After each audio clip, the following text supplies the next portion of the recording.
Morning, glory, America. Bonjour, hi, Canada. It is January the 19th in the year of our Lord 2021. And a new era is upon us. Finally figured it out why I was feeling so good about this new era. Didn't see it coming. Had no idea it would unfold this way. But the Cleveland Browns actually are really back. I noted last night, just couldn't figure out why I was so happy yesterday. And normally, at the end of a Browns season, for literally as long as I can remember, it's been gloom and doom. I don't remember 1964 when the Browns won it all. This is before the Super Bowl. They've never been to the Super Bowl. They've lost three AFC title games, all three to Denver. So I hate Denver. People know that. And we didn't win Sunday. Browns lost to KC. But after talking to my boys and my friends and the Browns community online, it became obvious that everyone was pretty happy. In fact, satisfied, excited, because the team, for the first time since the exile and return, actually has a plan and a coach and a GM and a QB and a roster that's set, that's going to be improved by the draft. And they're going to be really good next year. OBJ will be back. And so for the first time, we're satisfied. First time ever. Ever. I mean, you lose the fumble in the drive and you get blown out in those three games with Denver, and you go home mad. Or you go 0-16 and you're despairing, or you go 1-15 and you say, how do we ever get out of this hole? Instead, we end up 12-6. I renewed my season tickets long ago, but I'm in a good mood. I'm in a great mood. The Browns and the Indians have a strange hook into me, but that's not unusual for Ohio people. The WHK 1420 audience know what I'm talking about. Am I not right, Cleveland? Am I not right, Columbus? I am right. That's why we're happy. At the end of another era, it's the last full day that President Trump is president. It's Pardon Day. That's what it should be called. We've got President's Weekend and the 4th of July, and we've got Inauguration Day and New Year's Day and Christmas Day and Pardon Day. And every president does it. And it's when the old faithful of pardons erupts from 1600, and we'll see who's on there. Not a big deal. The big deal today, and what I want to talk to you about, is President-elect Biden's proposal on immigration. It's the only story. The proposal to spend COVID relief, $1.9 billion, that's going to go through the grinder. That's going to be it's a 60-vote deal in the Senate, so Mitch McConnell and Chuck Schumer have to agree. They just have to agree, and they will probably go about the same process that was used with the CARES Act, with a slight bit more Democrat tilt than Republican tilt. But unless Mitch is happy and the Republican caucus is happy, and Mitch does a good job of making those one and the same, as I wrote in the Washington Post yesterday, it's not going to come out, but it needs to come out, so it will get done. And that's not a 100 days accomplishment. That's just a continuation of COVID relief after COVID relief. And eventually we have to deal with the debt, but that's not today's problem. Biden needs a signature accomplishment because spending money isn't a signature accomplishment. I mean, Donald Trump spent $2.4 trillion on COVID relief. It didn't get him reelected, and money that Joe Biden spends now won't get Kamala Harris reelected in 4 years. I don't think Joe Biden's running in 4 years. Maybe I'm wrong. He doesn't look like he's going to be able to run in 4 years. We'll see. I wish him well. I wish him energy and good health. Pray for him every day. That's a Christian's obligation for leaders in government. But it became very obvious that his big deal is immigration. Now, this is not a bad choice. First rule of politics is divide your enemies and consolidate your allies. And an immigration bill has the possibility of doing that, but not this bill. I read to you Sung-Min Kim, who was on yesterday, and we were talking about this. I want to read to you her report and then ask for your responses. 1-800-520-1234, connection to the Hugh Hewitt Show. Biden to propose overhaul of immigration laws on first day in office. President-elect Biden will roll out a sweeping overhaul of the nation's immigration laws the day he is inaugurated, including an 8-year path to citizenship for immigrants without legal status and an expansion of refugee admissions, along with an enforcement plan that deploys technology to patrol the border. Does that sound familiar? We tried that under Janet Napolitano. It didn't work. You know what works? Walls work. Biden's legislative proposal, which will be sent to Congress on Wednesday, also includes a heavy focus on addressing the root causes of migration from Central America, a key part of Biden's foreign policy portfolio when he served as vice president. Been there, done that, tried that, doesn't work. Everybody wants to come to America. That's because we're the greatest place in the world to live and will be for the foreseeable future. We are freedom's home. We believe in freedom. The Constitution cannot be improved upon. It can only be imitated. The British Constitution is unique to the island kingdom. It wouldn't work here. But our Constitution guarantees freedom, and people want to be free. So they want to come here. They want opportunity. They want a classless society with no friction to moving, to being able to accumulate wealth, to be able to move and get a house and raise a family and find fine schools. I don't blame everyone in the world for wanting to come. We can't have everyone come. There are two sets of problems here: the people who are in the country without permission and those who want to come into the country. The first problem is pretty easy. Let them all stay. Really, if they're not violent or criminals, let them all stay. We had full employment under President Trump a year ago before the virus struck. There aren't too many people in America. In fact, there aren't enough people. Let them all stay. The conditions of their staying and their conditions of their becoming citizens and able to vote will be negotiated. And the silly stuff about paying a fine and all that stuff, they don't need that. They just need how long to a path to citizenship and how quickly do we deport people who have violence or crime in their life. Because we don't want the dysfunction of MS-13 and other gangs coming in. It's a very small number of they say 11 million. I think it's more like 20 million. But it doesn't matter. We have full employment. We don't have enough people. We need more people. And there are lots of other reasons to explain that, but we really need more people. But it's the people on the outside who want to come in that present a very difficult public policy program. Now, Australia and Great Britain have adopted points-based immigration systems as opposed to family-based immigration systems. Family-based immigration systems are inherently unfair. It's like winning the lottery that you've got an uncle in America. We've got to stop that and begin to allow people to come in based upon the skill sets that they bring to the country and serve the community and the nation. Now, Biden's plan says it will only apply to people who have gotten here by January 1. Now, that's intended to stop rushes to the border, and that makes sense to me. In a significant contrast to the Obama approach. Remember, President Obama had both the House and the Senate, and he had filibuster-proof majorities. He could have done anything he wanted, and he didn't do anything on immigration. Joe Biden is leading with immigration, which is great politics, but it's a bad proposal. And so the question becomes, on what will they negotiate? There are 452 miles of wall built. I checked on it this morning. I have tweeted out the latest statistics. The wall needs to be about 800 miles to be completely effective. And then you need surveillance and border patrol, which needs to be beefed up.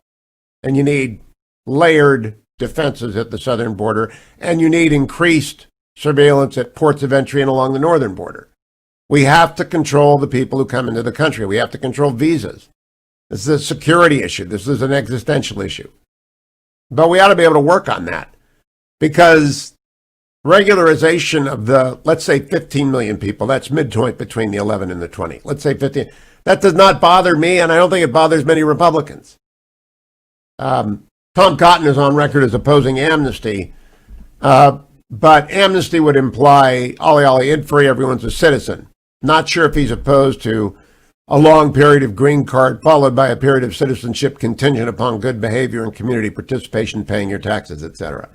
I'll talk to him as soon as possible about it. But what do you think? 1-800-520-1234. No wall, 8 years to citizenship for anyone who's in the country. That's the Biden proposal. If you're here as of January 1, 8 years from now, you'll be a citizen. And no border wall beyond what's built. Does that fly? 1-800-520-1234. And what would you accept? What's the deal? Because a deal, it can be done here if they don't overcomplicate it. And I hope you're listening, Lindsay. Don't overcomplicate it like last time. Make it simple. Keep it simple, stupid. KISS, the old theory. It's Hugh Hewitt. I'll be right back. Portions of the Hugh Hewitt Show are brought to you in part by Birch Gold Group.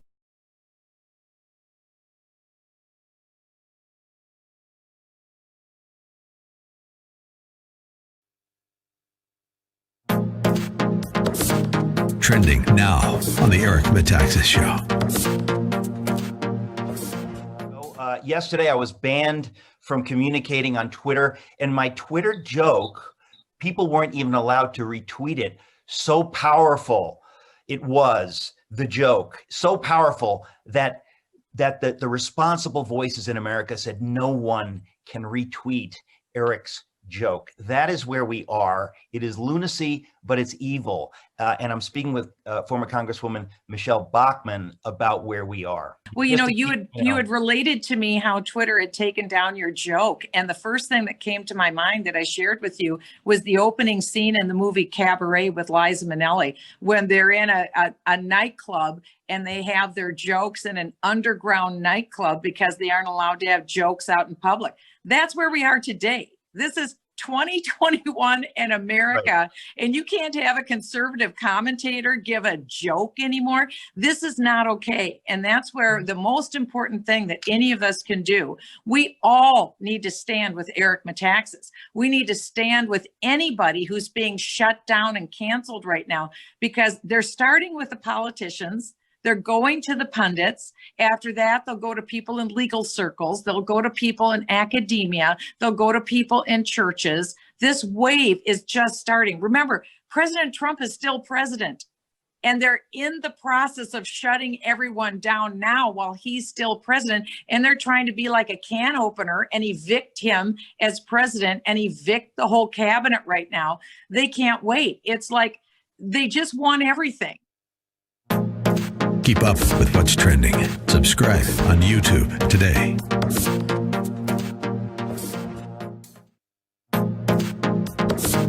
Trending now on the Larry Elder Show. Now, I'm 61 years old. Rust Belt. Worked in the steel mill 32 years. I was working 6 days a week, unlimited overtime, when Jimmy Carter was president.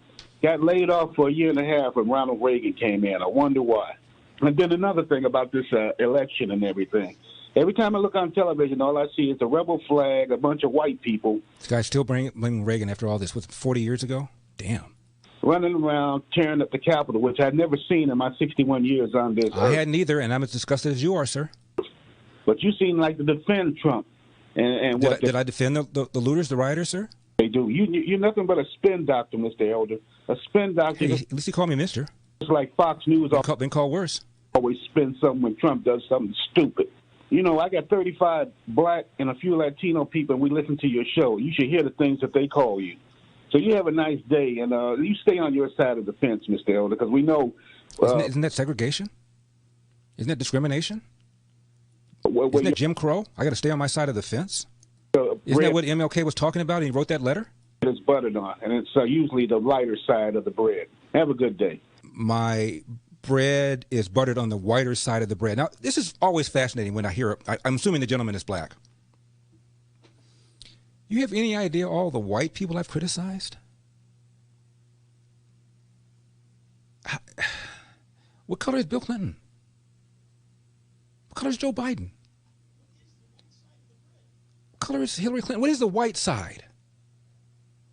What color are all these left-wing people that I go after?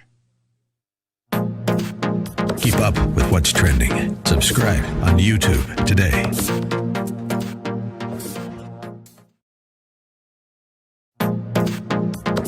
Trending now on the Mike Gallagher Show. Anybody in New York saw? Did you see all the marching out of with nothing? Nothing screams social justice better than walking out with Gucci purses, you know, or you know, a Target under your arms. All the I can't even. Then this headline, a new study. It's like we're in the loony bin. I swear, it feels like this is just massive trolling. Let's go. Yeah, it's the police officers' fault when people were burning down buildings. Got it. Good. Here's a new study evaluating COVID-19 responses around the world.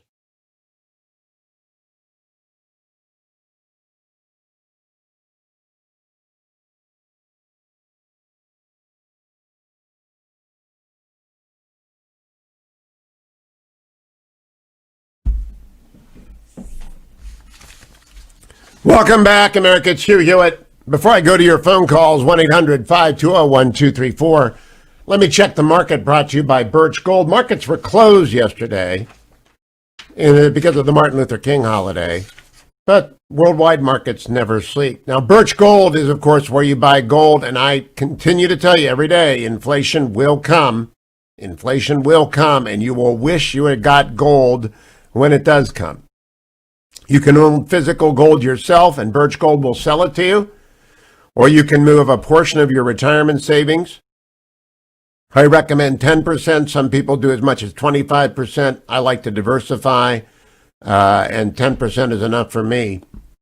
But I recommend you do that via Birch Gold. They physically store the gold in their own repository, and it will be there through inflation, come thick or thin. I don't think you can sit on the sidelines with bonds. I don't think you can sit on the sidelines with annuities. I think inflation will wipe this stuff out within 5 years, given the amount of money that's been printed in response to the virus. And therefore, please go and talk to Birch Gold. How do you find them? Easy. HughGold.com, HughGold.com, or text my name, Hugh, and for you Steelers fans, it's H-U-G-H, to 474747. Now, I told you yesterday the Dow was down 177. On Friday, the NASDAQ was off 114. The S&P was down 27. Corporate earnings appear to look like they might start to improve based on some glimpses. Overseas today, Japan's market went up 1.4%. Hong Kong went up 2.7%. England and Germany are both positive, and the 10-year Treasury is back up at 1.1%. Gold is trading at 1844, beginning what I think will be its steady rise. Remember, Birch Gold, you send my name, Hugh, to 474747. CBS News casts the immigration story this way: Biden plans quick executive action on immigration, but warns of potential delay on legislation. I'll come back to that on the legislation. Let me start in Michigan with Lisa. Good morning, Lisa. You're on the Hugh Hewitt Show. What do you think? Oh, good morning, Hugh. What I think that the Republicans need to think more long-term, more devious. The Democrats, to me, are very devious strategists, and I feel they want 4 years with Biden, then Harris, and that's why they picked 8 years, because then, bam, you've got all these new people that are going to vote as citizens for them again. So they would have 3 terms right in a row. Well, I do believe 8 years is very, very short, and I don't believe the Republicans will go for that. I point out to people that if you're born in America, it takes you 18 years to get to voting. Of course, you have to grow up. You have to be acculturated in America. And people will say, well, those are children. And it's actually a learning process on how to be an American. Yes, it's a child. I don't know why we don't use 18 years from the moment you arrive in the country to vote. Yeah, I don't know what their thinking is, but that was what crossed my mind. 8 years just kind of turned the light on, and I thought, what? That's an odd number. Well, I also think it's an opening bid. It's just far too short a time to reward people who broke the law to come into the country. Now, I'm not vindictive. I don't want to expel anyone. The country can certainly absorb 15 million people. We had full employment with them here. We need them in many respects. It's just a question of citizenship and regularization. Do you agree, Lisa? Oh, Lisa's gone. All right. Thank you, Lisa. Don in Dallas. Good morning, Don in Dallas. How are you? Pretty good, Hugh. How you doing? Have you watched News of the World, the new Tom Hanks movie, yet? I hadn't seen that one, no. It's got Dallas in the 1870s. It's kind of fun. I think it looks pretty much the same. Can I ask you a question real quick? Yeah. You're talking about gold. I don't make that much money. What about buying silver? Well, silver is precious metals, and yes, I do believe that silver is also a value.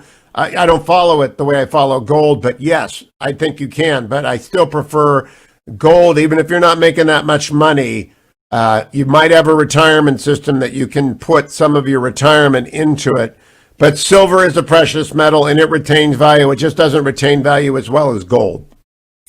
I'll be right back, America. 1-800-520-1234. Connection to the Hugh Hewitt Show. Portions of the Hugh Hewitt Show are brought to you in part by Birch Gold Group.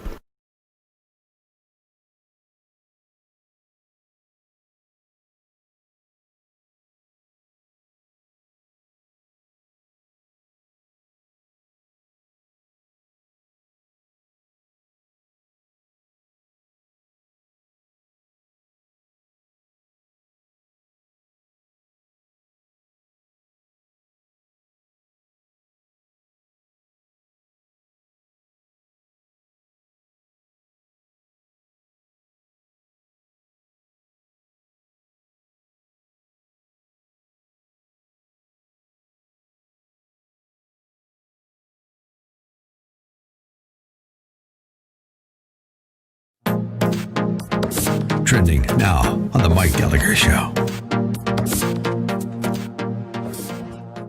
Anybody in New York saw, did you see all the marching out of with nothing screams social justice better than walking out with Gucci purses, or a Target under your arms, all the I can't even. Then this headline, a new study, it's like we're in the loony bin. I swear it feels like this is just massive trolling. Let's go. Yeah, it's the police officers' fault when people were burning down buildings. Got it. Good. Here's a new study evaluating COVID-19 responses around the world. You'll find this interesting. It found that mandatory lockdown orders did not provide significantly more benefits to slowing the spread of the disease than any other voluntary measures such as social distancing or travel reduction. Oh, you think? Really? Tell me more. The peer-reviewed study, which was conducted by a group of Stanford researchers and published in the Wiley Online Library on January 5th, analyzed coronavirus case growth in 10 countries. Okay? England, France, Germany, Iran, Italy, Netherlands, Spain, and the U.S. Those are countries that implemented mandatory lockdown orders and business closures. Compared that to South Korea and Sweden, which implemented less severe voluntary responses. It aimed to analyze the effect that less restrictive or more restrictive measures had on changing individual behavior, curbing the transmission of the virus. The researchers used a mathematical model. Under that model, the researchers determined there is no significant, clear, beneficial effect of more restrictive measures on case growth in any country. Great. Well, I'm glad to hear that now. Good to know. Keep up with what's trending. Subscribe on YouTube today.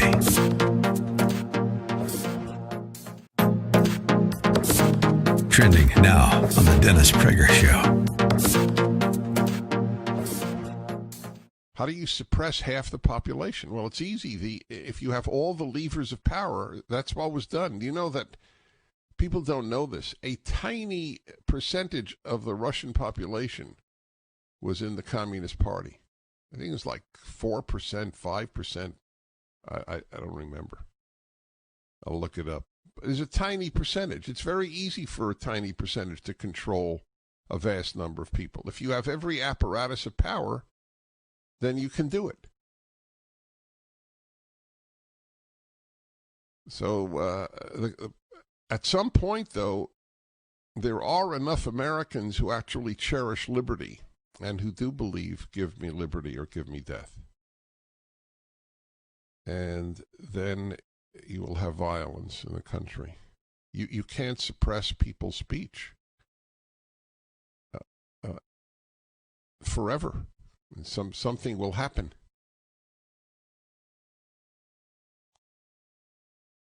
I've warned about this all of my life. I've always known that most people think that I was exaggerating when I speak about the mortal threat that the left constitutes to civil order, to a good society. I would love to know who these anonymous mobsters are who threaten people's lives because you attended a Trump rally. That is what is involved here with the impeachment. Keep up with what's trending. Subscribe on YouTube today. trending now on The Charlie Kirk Show. Congresswoman Liz Cheney from the state of Wyoming has come out and said that she supports impeachment. There are 5 or 6 other Republicans as well. Republicans are running for cover, and they're running for cover quickly, mostly because a lot of them see a political opportunity right now. So, Isabel, can you help build that out, how some Republicans are kind of running for the hills? Ultimately, I think we're seeing a really clear schism in the Republican Party right now between individuals who are answering to their constituents, who maybe are upset about the results of this last election, are rightfully concerned with some pretty credible allegations of voter fraud that were never followed up on in a court of law or by our Congress of the United States, and then individuals who are trying to appease the establishment Republican.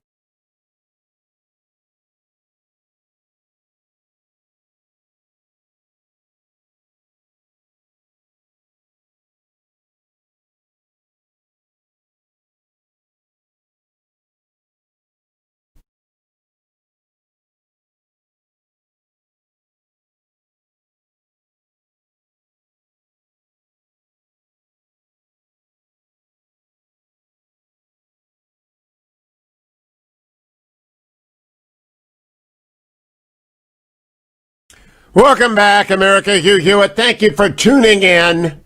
The voice of reason in the West this month, and I'll be back on the East Coast before you know it. I am talking to you about President-elect Biden's proposal to lead with an immigration sweeping reform. It will be his signature proposal for his 100 days. Sort of dead on arrival, but it might just be an opening play for negotiation. Detective Tom is calling. I'm glad he is. I want to ask him about the so-called background checks that are coming up. Good morning, Detective Tom, somewhere near Oakland, California. How are you?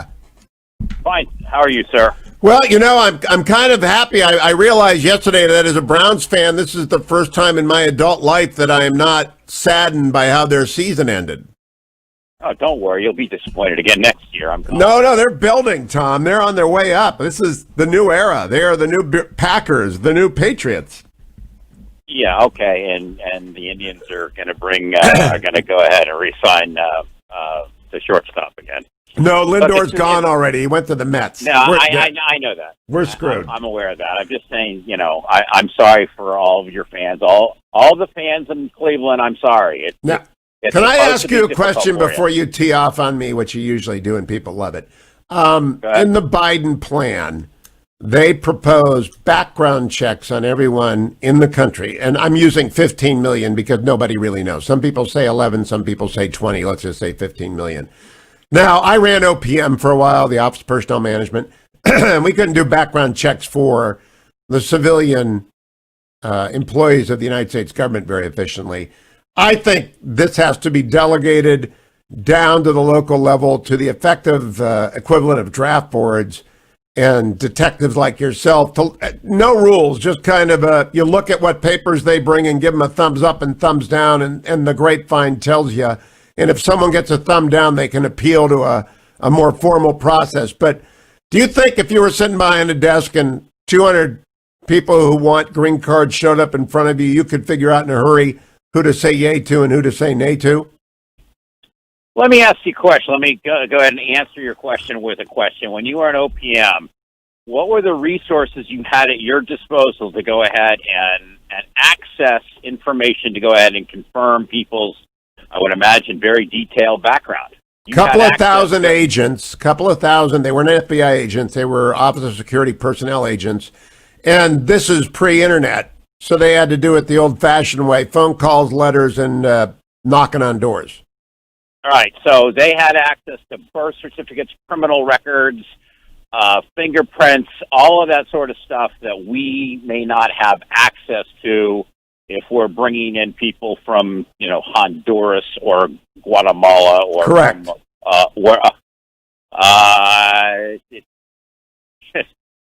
Look, my daughter sent me, this is the segue here, my daughter sent me a video 3 years ago from the late, great Charles Krauthammer, who had a spectacular plan for immigration, and that was if you're going to go ahead and bring all of these people in, say, for example, you're 15 million people, and we're going to go ahead and regularize them and give them green cards. They don't get citizenship. That's the deal. Your first act to become an American citizen cannot be breaking the law. However, if you go ahead and give birth and have children and they get married, it all works out. All right. So I support the Krauthammer plan. I call to your attention. I think it was a Prager video, I believe. I'd have to go ahead and get it from her again. But the Krauthammer plan made a great deal of sense to me. Now back to your thing about backgrounds. Look, there is the border is and don't take this the wrong way. The Mexican border is not.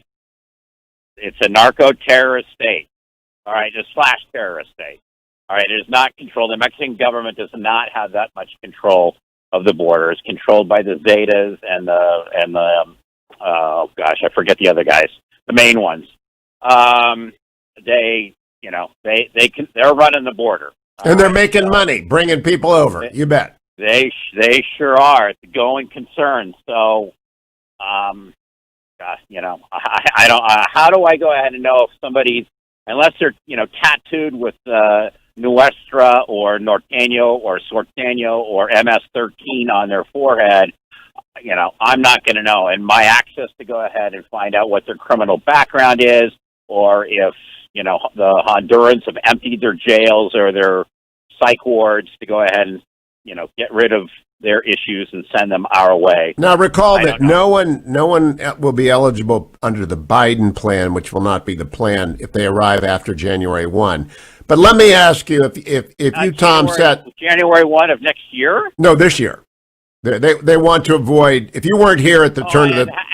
And how are we going to go ahead? How do we do that? Look, the people that are showing up now that managed to get through, now just go ahead and if they get detained by Homeland Security down there, they are given essentially a ticket, right, with a promise to appear later on at a date, and they don't show up.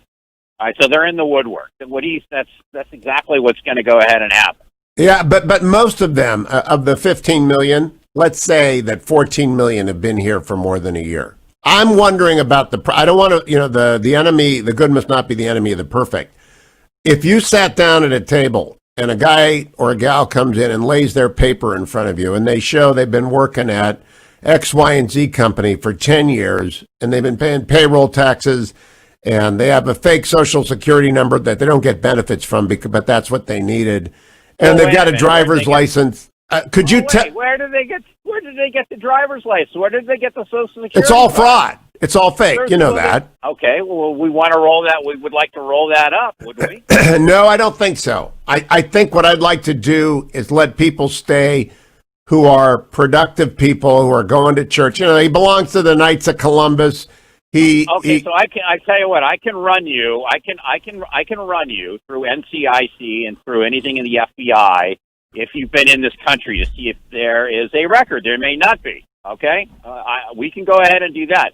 But in terms of what their background was, before they got here, that's... I understand, but what I'm really looking for is, for example, military officers, and I think policemen too, and detectives, grow up doing fitness reports on their subordinates, and they learn how to judge character. Can you review a person's file that they bring you and talk to them and conclude, because you are a detective, whether or not they are a good person worthy of proceeding or whether or not they need more scrutiny? That's the first level look. Can you do that? There'd have. Who's good at that are the customs guys.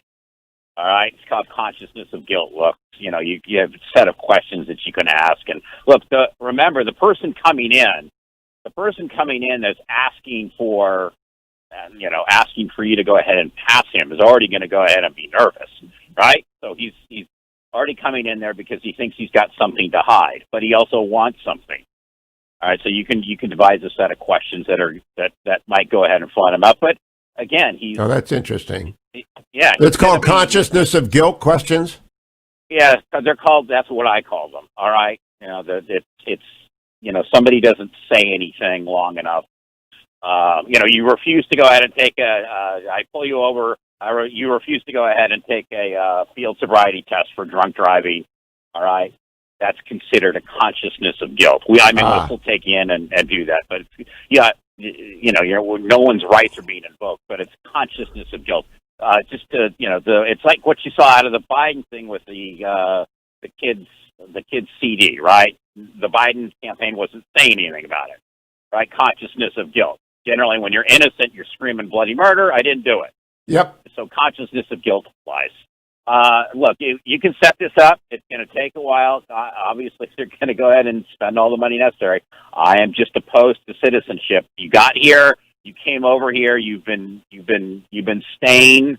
It's like sort of fruits of the poisonous tree. You've been staying here illegally. And yes, fine. You've worked your 10 years, whatever it is. You pay your taxes. You may have a little family going, but you don't get to vote. All right. You get I think that is going to be a huge sticking point. I believe that Republicans value the vote far more than Democrats do, and not for small reasons, not because they're going to vote Democratic, not Republican. I don't think that's a given, actually. President Trump did very well among Venezuelans and Cubans and Latinos in Florida. Yeah.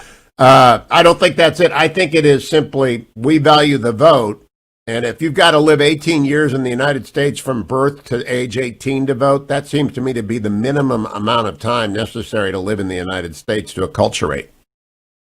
I don't know. I just know when my great grandparents came over from Calabria, Italy, citizenship was big for them, and so You're Italian? Can you cook? I can swear. Boy, I know that. But do you have wedding soup on Christmas Eve? I know we have fish on Christmas Eve. Okay, that too. All right, Tom, Okay. good to hear from you, buddy. Thank you. John in Washington, D.C., the city of fences and walls, with a president who doesn't believe in them on the border. Have you seen how many walls and fences are around Washington, D.C.? I walked along Anacostia Park yesterday with my dogs. There's at least 24 to 36 ambulances just sitting in the parking lot of the headquarters for the park police. And who got ready to scoot over to the South Capitol, the foot of the Capitol if called upon. Everywhere there are fences and walls from the party that says they don't work. Everywhere. Oh, everywhere. And they got the streets blocked off. You can't get out of the, you can go out of the city, you can't get back in. That's cute. For somebody that lives a mile from the Capitol, I can't go anywhere. So what do you think of the immigration proposal?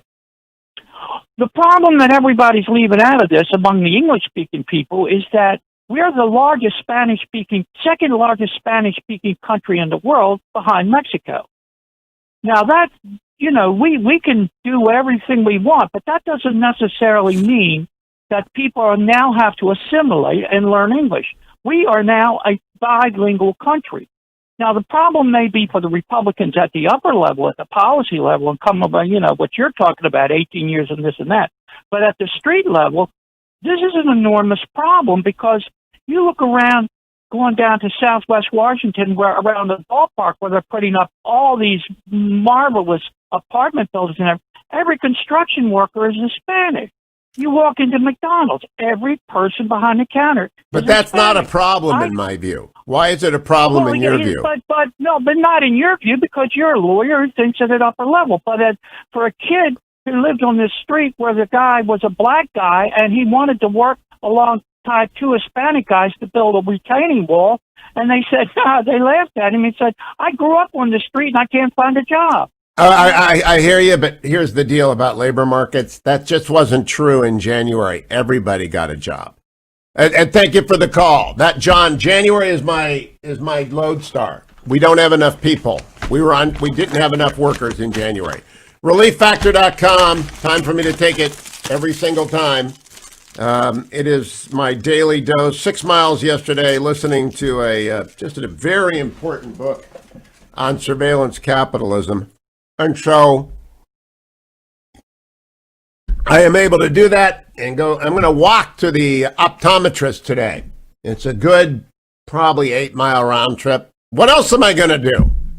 Really, the Fetching Mrs. Hewitt and I have decided if we're not out walking or running, what do we do? We're reading. I'm reading a couple of great books by Andrew Roberts, and I'm doing it. But you need Relief Factor Support for the temporary relief of minor aches and pains. Icarian Curcumin Resveratrol Omega 1995 gets you started. Don't forget to go and get it today. David Drucker comes next on the Hugh Hewitt Show.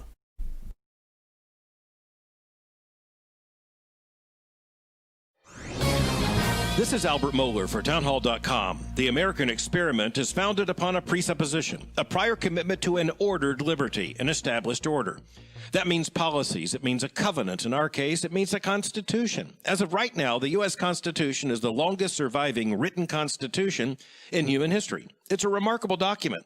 All of that came to the fore in violent events that interrupted the joint session of Congress to count the votes of the Electoral College. At the end of the day, our constitutional order proved itself once again resilient. But that doesn't take away any of the tragedy and the horror of what took place. It was an enormous stress test on ordered liberty, a stress test brought on by the President of the United States. We will never give up. We will never concede. It doesn't happen. You don't concede when there's theft involved. It's an opportunity for the right, the left, conservatives, liberals, all Americans to repudiate political violence and reaffirm, once again, our commitment to ordered liberty. It's the American way. I'm Albert Mohler. The Pepperdine School of Public Policy, America's unique graduate program for leaders. Learn more at publicpolicy.pepperdine.edu.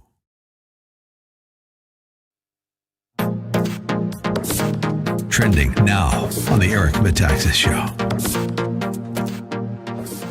So many voices, many people who claim to speak for the evangelical church, they are, it seems to me, saying things that I consider totally wrong. They're basically telling us all to shut up and to kind of go with the narrative that's being put out there.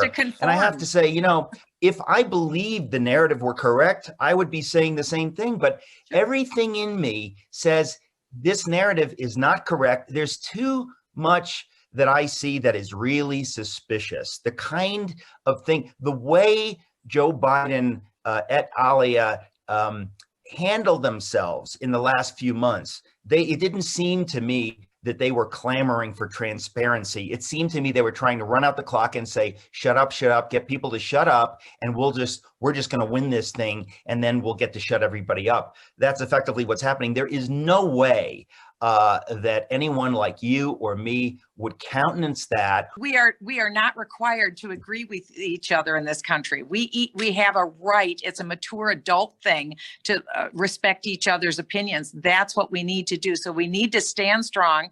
We need to love God. We need to love each other. And I want to encourage everyone, resist being depressed, resist being discouraged, be joyous. Every day I wake up and I say, this is the day the Lord hath made. I will rejoice and be glad in it. And every night before I close my eyes on my pillow, I ask God for a miracle. I pray for our nation. I pray for our president. I pray for my family. Let's keep doing that. And I think we'll stand strong.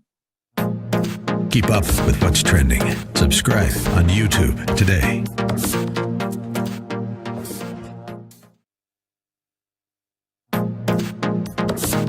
Trending now.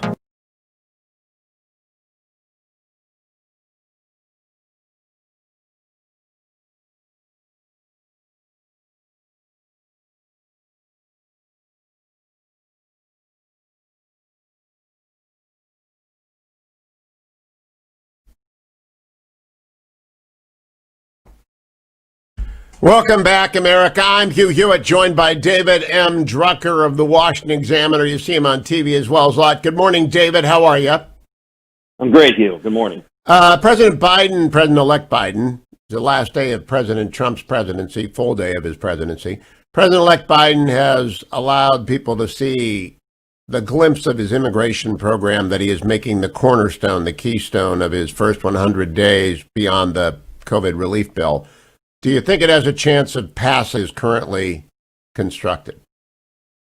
No, but I don't think any immigration plan really generally has a chance. I think I caught you on Twitter, and you're right in that there's always, the crux of the problem here is that Republicans who want guarantees of border security before signing off on anything else, that never goes over well with Democrats. And then, Democrats, for their part, who want a path to citizenship, they have trouble winning guarantees of support for that from Republicans. And so we always end up back where we are, which is getting nowhere. And I don't see how anything is going to change this time. I think it's interesting that President-elect Biden has put this out to be one of his priorities within the first 100 days, usually given the difficulties of immigration. And we've seen this with recent presidents. They wait. They try and tackle other things first. They put it off either into the second year or the second term or after the midterm elections as a lead up to the next general election. Biden's coming out of the gate with this first. This is going to satisfy Hispanics in his coalition that have felt Democrats haven't done enough on immigration reform. But it's going to come back to the same disagreement, which is path to citizenship or path to permanent legalization for people here illegally versus guarantees of border security, which for a long time have included a wall, but I should say lately the wall,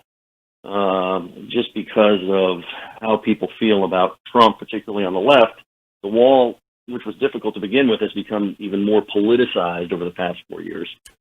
So, David, I think that actually there is a grand compromise here, but the previous three attempts were overcomplicated and greeted with suspicion. You just identified question number one is what to do with, let's say, 15 million people. And the answer is regularize them, which is a green card or a purple card. How long until they get to vote? That's citizenship. And what do we do on the border about the people who aren't here? And I believe that without a wall, it won't get through. The wall is 452 miles of 800 to 900 miles built. It's more than halfway done. Will Democrats give on that issue? I don't believe so, not in the near term. In particular, we've talked about this before. There was a time in the last 20 years when the wall, the idea, the concept of a border wall as a part of a comprehensive solution to the immigration problem had bipartisan support. Yes. It has become, in part, I believe, because of the way that President Trump talked about the wall, but not entirely only for that reason, has become politicized. So if Joe Biden, if the new president were to talk about embracing the completion of the wall, his predecessor's wall, it would receive a lot of resistance from Democrats. And I just think that in the near term, that's why going about immigration reform this way as a part of a grand bargain would encounter many challenges, not to mention that our politics right now makes the idea of grand bargains on politically charged issues like this very difficult to accomplish. But David, he will be able to get an immigration plan through the House. And if he does, he's going to oblige every incumbent Democrat to vote for it, who's then going to be redistricted. If it is a radical plan, they will lose their new districts. So it is potentially, if you get 3/4 of the Republicans and 3/4 of the Democrats to agree on an immigration plan, everybody wins. If you get all the Democrats to agree on an immigration plan that can't pass the Senate, every Democrat in a redistricted swing district loses. Is that not the political backdrop? Well, that's certainly a possible outcome. I think that given that Nancy Pelosi is going to have a 4 or 5 seat majority here, it's not even guaranteed that she can put together a winning coalition, a coalition of votes, 218 votes for an immigration bill, given the facets to it. I mean, they would likely need some Republican votes, and given the Republicans that are there, particularly in the aftermath of the 2018 elections, but even with the seats they gained in 2020, I'm not sure you can get very many, if any, Republican votes for the sort of immigration bill that Democrats are going to favor. And that's if you can get 218 Democrats out of 222.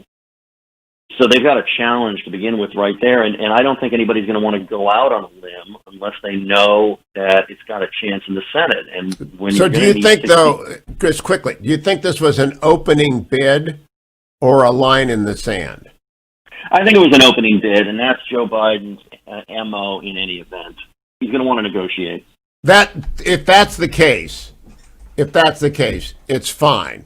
It's not. If it's a line in the sand, it's dead. If it's an opening bid, let the negotiations begin.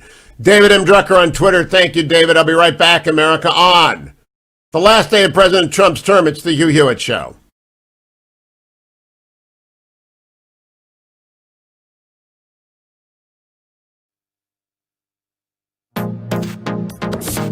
Trending now on the Larry Elder Show. Article, Baltimore Sun. Headline, homicide is a devastating plague on black communities, and it is time we stop ignoring it. His name is John Hudgin, Hudgens. Baltimore Sun. Quote, the reality is that homicides in major cities, including Baltimore, are not race neutral. Of the more than 300 people killed in the streets of Baltimore last year, just about all of them were African Americans. The shooters, killers, were most likely black as well. This is a devastating plague acutely affecting black communities across the country, writes this man. I haven't come across the word microaggression yet. I haven't come across the word underrepresentation yet. Quote, we must realize, he continues, that some black people are a much greater threat to other black people than the KKK or the white citizens councils. You know, liberals love telling you about white nationalism and how white nationalists are rising up. I'm born and raised in South Central. I've been on the earth now for a few decades. I don't recall seeing a single Klansman up and down my neighborhood in all those decades I lived there. Maybe I just missed it.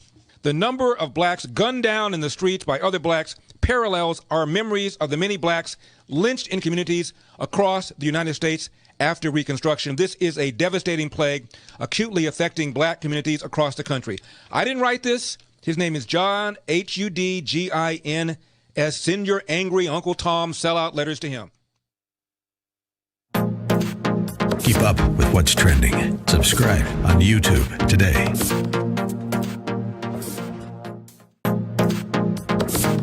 Trending now on the Dennis Prager Show. When I visited communist countries, that's what I was struck by, the relegation of human beings into this basically biological status. They woke up, they went to work, they didn't get paid based on excellence, just on equality. They went home. They were monitored for speech at all times. The streets were very quiet because there's really not much to say to anybody in a totalitarian state. I was struck by that, by the number of people in the street in Moscow, let's say, and the lack of banter, certainly the lack of smiles. Because you're not human. So it's one of the reasons, though it's always been a problem in Russia, the drinking problem, but it's one of the reasons that it was exacerbated terribly, the amount of alcohol consumed in the Soviet Union, because there's nothing else to do. This is what the left does whenever it takes power. It ends freedom. Keep up with what's trending. Subscribe on YouTube today.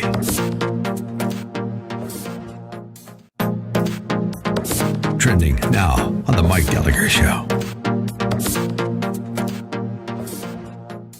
I can't even believe it. I'm going to say these words. Do you know who she's blaming and who she's suing over the violence and clashes and riots in New York after George Floyd's death? She's suing the NYPD. She's suing them. I'm not kidding you. You think I'm pulling your leg? Here's the New York Post editorial. Yesterday, State Attorney General Letitia James filed a lawsuit against the NYPD for supposedly excessive force and false arrests during the Black Lives Matter protests/riots this summer. The suit alleges that the NYPD and its top brass have failed to address a long-standing pattern of abuse. There's no question, the lawsuit says, that the NYPD engaged in a pattern of excessive, brutal, and unlawful force in suppressing overwhelmingly peaceful protesters. Overwhelmingly, she said. Overwhelmingly. Now, the New York Post points out Letitia James evidently has an early bedtime because as darkness fell, these protests became overwhelmingly unpeaceful very quickly. Activists ignored curfews, yelled, spat, pushed cops. Windows were smashed. Stores looted. New York City became a boarded-up wasteland, especially in the wake of the Capitol riot. It's the liberal narrative that everything over the summer was overwhelmingly peaceful, conveniently ignoring the attacks on federal buildings, the squatting in streets, looting, and deaths. Deaths. Who would want to be a cop with a lunatic like this? Keep up with what's trending. Subscribe on YouTube today. Trending now on The Charlie Kirk Show. How the media has been covering what tragically happened last week and kind of some new revelations that have been coming out, which is one of the main reasons why I think that the rush to impeachment, this drive-by impeachment, was such a mistake, because we are still getting and gathering information as to what happened last week. Now, it might seem very simple what happened, but do not conflate your feeling as to what happened with the detailed facts with what happened. What do I mean with that? Your feelings should be saddened, troubled, that our capital was overrun and that 6 people died to date. However, there seems to be a lot of details that are now coming out that are showing that this was pre-planned. This was not necessarily just an extension of people that went to the president's speech at the Washington Monument. But first, I want to lead with this story. And I'm going to tell you how we're going to be covering this story, the story of what happened at the Capitol from this point forward. There's not an election coming up anytime soon. Anyone trying to score political points at this moment, I think, is doing a disservice to their listeners and their viewers. And so we are now hearing repeated calls from the media that everything on the Capitol was right-wing inspired. That's not necessarily true. Keep up with what's trending. Subscribe on YouTube today. Trending now on America First with Sebastian Gorka. Your summation of what you witnessed in the second impeachment of the President of the United States. You know, this was such a disgrace. And just like I mentioned on my speech on the floor of the House chambers, the hypocrisy is on full display with the Democrats. They do not want to help American families. This pandemic has hurt so many people in our country, has shut down businesses. People have lost their jobs. Families have gone below the poverty line here in America. And instead of helping American families, they want to rush through another sham impeachment. They'll use any excuse that they have to do anything that they can to destroy President Trump. But ultimately, he is not their main target. His supporters are who they are truly after. They despise President Trump's supporters.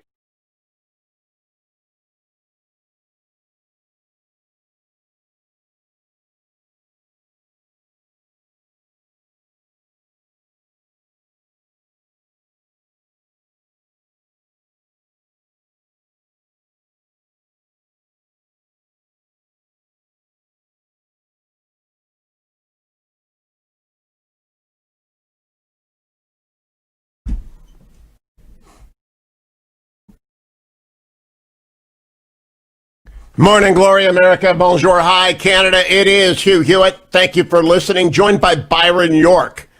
Byron, you and I are being accused on Twitter of trying to erase Donald Trump from the Republican Party. I don't think so. I think we're looking forward. Both of us seem to have figured out that the way forward is a McConnell-led way and a McCarthy-led way.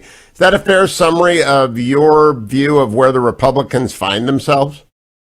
Well, you may have heard that Trump will no longer be president after noon tomorrow. Correct. So I think that the news just turns, as it always does, to a new president. So, I mean, I was listening to your discussion with David about immigration, and of course it's going to turn to what the news is. I think this is kind of following the news as opposed to being obsessed with Trump. That is exactly what I think. Now let's go to what President-elect Biden, soon to be President Biden, has proposed. You heard my conversation with David. Do you think the Biden proposal is an opening bid or a line in the sand? It's an opening bid, but there's a good chance, I believe, of something passing, and maybe not all that different from what Biden is proposing. The reason I say that is that I covered the Gang of Eight negotiations really very closely back in 2013. And you may remember that the Gang of Eight Comprehensive Immigration Reform Bill got 68 votes in the Senate. Unanimous Democrats and about 14 Republicans, about a third of the Republican conference in the Senate voted for it. The only reason it did not become law is because John Boehner, the House Speaker, stopped it in the House. A lot of conservatives like to dunk on John Boehner, but that would have become law if Boehner had given it a vote, essentially. So he's the one who really stopped the Gang of Eight bill. So I don't see why you couldn't have an equally large majority in this Senate. And the way they passed that bill in the Senate was there were a lot of Republicans who were on the fence, so to speak, about it, and they just threw billions and billions of dollars of what they called security into the bill. And, of course, Donald Trump's border wall is off the table, extremely unpopular among Democrats, obviously. They'll never, ever support a physical barrier, but they didn't back then either. What they did was they threw billions and billions at what's called virtual security, a virtual fence. You know, there'd be lots of surveillance and all sorts of high-tech stuff, but there would be no physical barrier to a person illegally crossing into the United States. They threw billions of dollars at that and got Republican votes at the very end. Now, Byron, I also was deeply involved in that, covering it and talking with members who were trying to persuade me to support it, because I'm an immigration wet, as I suppose this audience knows, the old Tory wet dry, meaning I'd let everyone stay who isn't a security threat or violent in the United States. That's not a problem. We had full employment. By the way, does that argument persuade you? We had full employment in January of last year. There are clearly not too many people taking jobs away from Americans in America right now by virtue of their non-permitted status. Well, we had full employment, and we also had, during Donald Trump's term, rising wages for middle and lower end of the scale workers for the first time in many, many, many years. And a lot of people, they talk to old liberals, former liberals perhaps, like Mickey Kaus. It's because of the tightness of the labor market. So I think there's an argument to be made about that. But we now look at Washington, D.C. We look at Washington, D.C. as it is right now, and we see fencing and walls everywhere, because they are security. And I think the Republican Party may have gone left on regularization of the people who are there and right on border security infrastructure, meaning that those 452 miles of tall wall have made an impact on the party, and that if they will not complete the wall, we're not going to have a deal. And if they do, what's that? I have to tell you, I'm not as I don't have as much faith in those Republicans as perhaps you do. I think there could be, especially someone like Lindsey Graham, just kind of a snap back to the status quo ante. You know, before Trump, Lindsey Graham, was a member of the Gang of Eight. He was very big on this stuff. He agreed with all the virtual fence stuff, and I cannot see Republicans prevailing on insisting that there be more construction of a physical barrier on the border. Let me argue that with you, Byron. One of the Gang of Eight is Marco Rubio, who regretted his support of that bill. It undercut him in the primaries. You regret it after he ran for president, yeah. Right. And he wants to run for president again, and he is probably going to face a primary challenge from Matt Gaetz in this cycle. Have you heard that? I've heard it, but I had no idea if it's going to happen. Yeah, so I've heard that's the buzz around too, is that Matt Gaetz is going to try and take out Rubio, which will be funny since Rubio took out the establishment candidate. So Florida keeps going redder. And so I think you lose him from the Gang of Eight. John McCain, of course, has passed on. So Senator Graham is there. Who else is a wet on immigration besides me? And I don't have a vote in the Senate.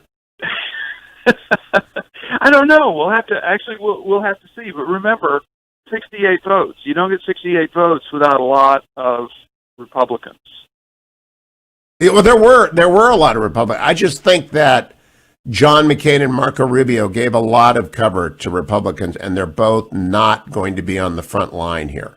McConnell and Thune, and I think especially Senator Cotton, who was in the paper yesterday denouncing it as amnesty, right? He represents the hard-nosed approach. And in the House, if they force a vote on immigration reform, new districts will come along, and if it's immigration reform without security, don't those congressmen become vulnerable in new districts? It's entirely possible. By the way, the Gang of Eight the bill was just filled with fine print.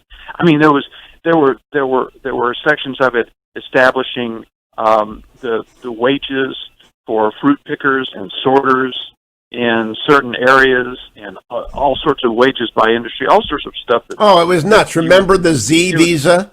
The Z visa that John Kyle later admitted was a disastrous idea. John Kyle was part of the Gang of Eight. That was also cover for Republicans. And also, in terms of background checks and crime, I believe it disqualified convicted felons.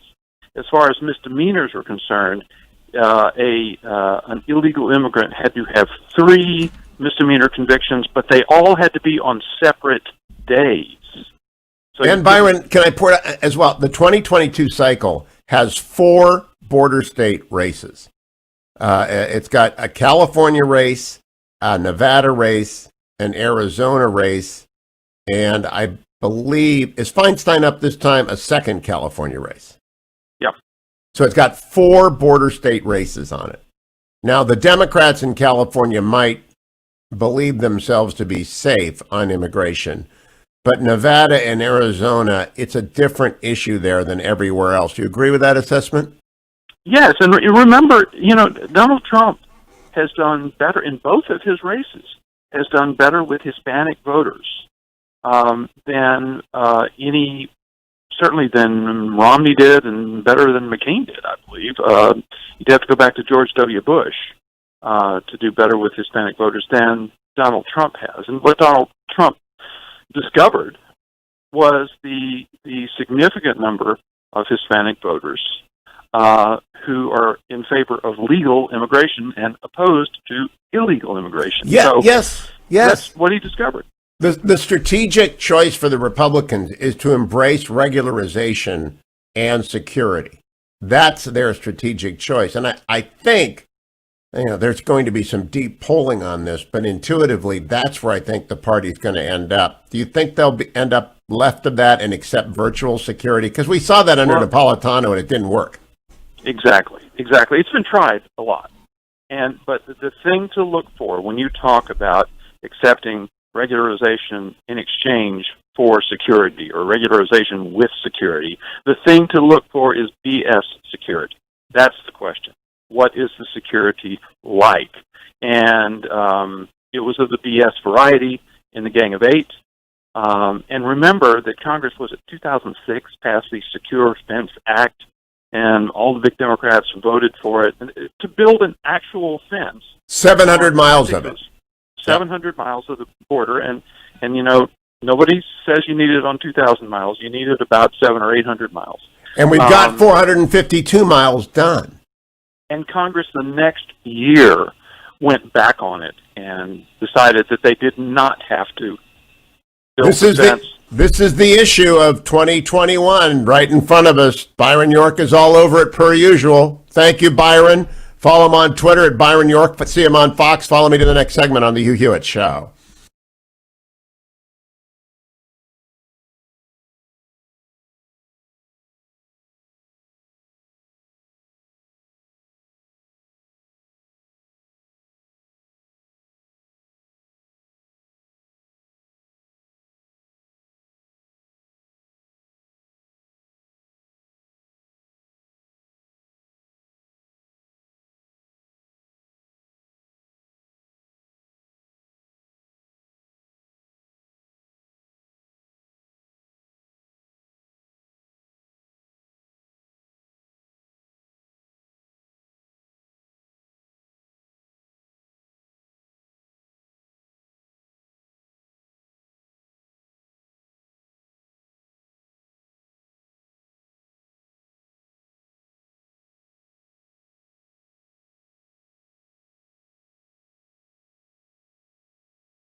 Welcome back, America. It's Hugh Hewitt. Let me begin with a market check brought to you by AndrewandTodd.com. AndrewandTodd.com. How good are they? Andrew Del Rey and Todd Avakian. Yesterday in the morning, I was reviewing the mortgage on my principal resident in Virginia and noticed the interest rate. And, it's a 15-year, and I'm paying it down. I don't intend to retire in Virginia. I'm going to retire probably in New England somewhere. I don't know. Can't imagine retiring in California. And Virginia, if you're not in the game, it's a good place to visit. If you're in the game, it's a great place to live. But if you're not in the game, it's not a good place to live because the game is passing you by. And I'll be in the game for another 8 to 10 years. But nevertheless, it's a great loan. Andrew and Todd did a great loan. But I saw the interest rate, and I just sent Andrew a note. Andrew, here's the interest rate. Here's the balance. I got 50% equity. Do I need to redo this? He said, yeah, you do. We can save you a few $100 a month. Now, I don't believe in burning money. It's not the difference between poverty and non-poverty. I just don't believe in burning money. And so we're just going to do it. It's paperwork. But with AndrewandTodd.com, it's easy paperwork. They've done all my loans going back 15 years now. All of my family, all of my friends, thousands of listeners to this show. Call 888-888-1172. Andrew and Todd have been sponsors for 8 years. You can find them at AndrewandTodd.com. Don't look up Sierra Pacific with whom they are affiliated. It's just easier to go right to them. 888-888-1172 is the old-fashioned way. AndrewandTodd.com. Check while interest rates are low. They're not going to stay that way. On Friday, the Dow was down 177. The NASDAQ was up 114. S&P 27. We have no idea where the market will go today. Donald Trump's last full day in the office.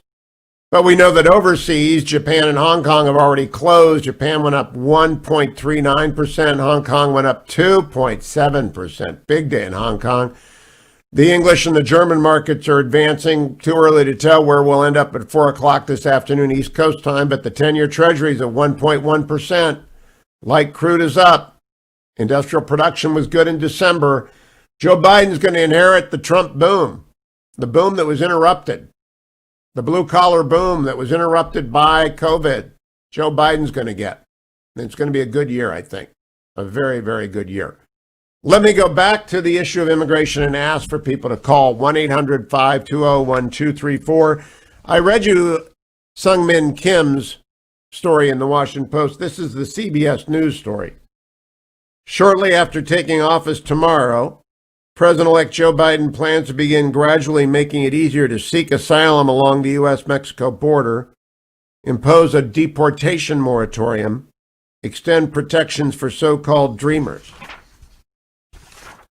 He also plans to propose a broad immigration bill that, if passed by Congress, could legalize millions of immigrants living in the U.S. with legal permission. But in an early sign that the incoming president could struggle to fulfill some of his bolder campaign promises, Mr. Biden is asking immigration reform advocates for patience, cautioning his administration and Congress may not be able to pass a large-scale immigration revamp in the first 100 days of his presidency, according to 3 participants in a meeting with the Biden team held with Latino leaders last week. Mr. Biden and his team cited the ongoing pandemic, the economic downturn, and the upcoming sudden impeachment trial as reasons for a delay. The impeachment trial is unconstitutional. It's not going anywhere. Participants in the meeting, all veterans of past fights for changes in immigration policy, said the warning is understandable, but they praised the ambitious legislative proposal. Domingo Garcia, who attended the meeting on behalf of LULAC, said Biden's proposal would be transformative for millions of new Americans. Hector Sanchez, executive director of Mi Familia Voda, said the plan is the most progressive I've seen from any president. But Ramiro Cavazos, the president of the U.S. Hispanic Chamber of Commerce, said he and other participants stressed to Mr. Biden's team that they still expect action on immigration despite the other challenges. We made it very clear, all of us, collectively, that because it's a new administration, the Senate and House will be under the control of the same party. They need to tackle immigration. Get in line. I'm going to talk with Admiral Stavridis next segment, and then I'm going to talk with you about what you think about this plan. I may ask Admiral Stav about it as well. Don't go anywhere. It's the Hugh Hewitt Show. Portions of the Hugh Hewitt Show are brought to you in part by No Safe Spaces.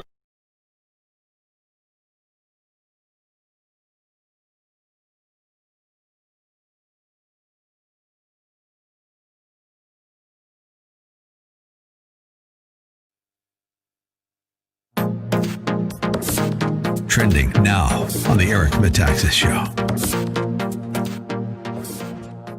Yesterday, I was banned from communicating on Twitter, and my Twitter joke, people weren't even allowed to retweet it. So powerful it was, the joke, so powerful that the responsible voices in America said no one can retweet Eric's joke. That is where we are. It is lunacy, but it's evil. And I'm speaking with former Congresswoman Michelle Bachmann about where we are. Well, you had related to me how Twitter had taken down your joke. And the first thing that came to my mind that I shared with you was the opening scene in the movie Cabaret with Liza Minnelli, when they're in a nightclub and they have their jokes in an underground nightclub because they aren't allowed to have jokes out in public. That's where we are today. This is 2021 in America, right. And you can't have a conservative commentator give a joke anymore. This is not okay. And that's where the most important thing that any of us can do, we all need to stand with Eric Metaxas. We need to stand with anybody who's being shut down and canceled right now, because they're starting with the politicians.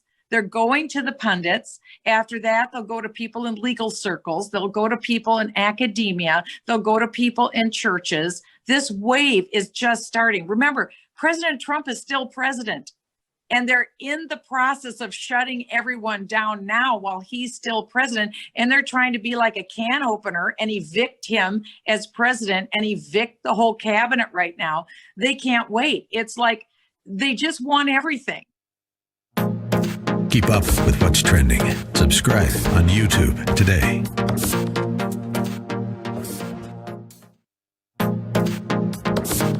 Trending now on The Larry Elder Show. Now, I'm 61 years old. Rust Belt.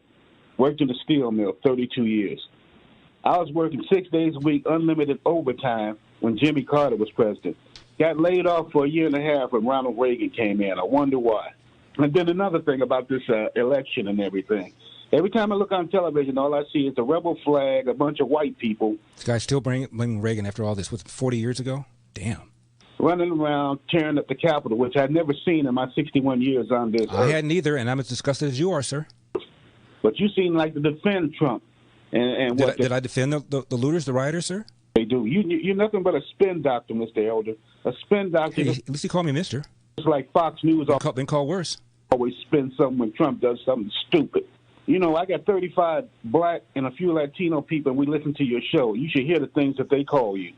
So you have a nice day, and you stay on your side of the fence, Mr. Elder, because we know... Isn't that segregation? Isn't that discrimination?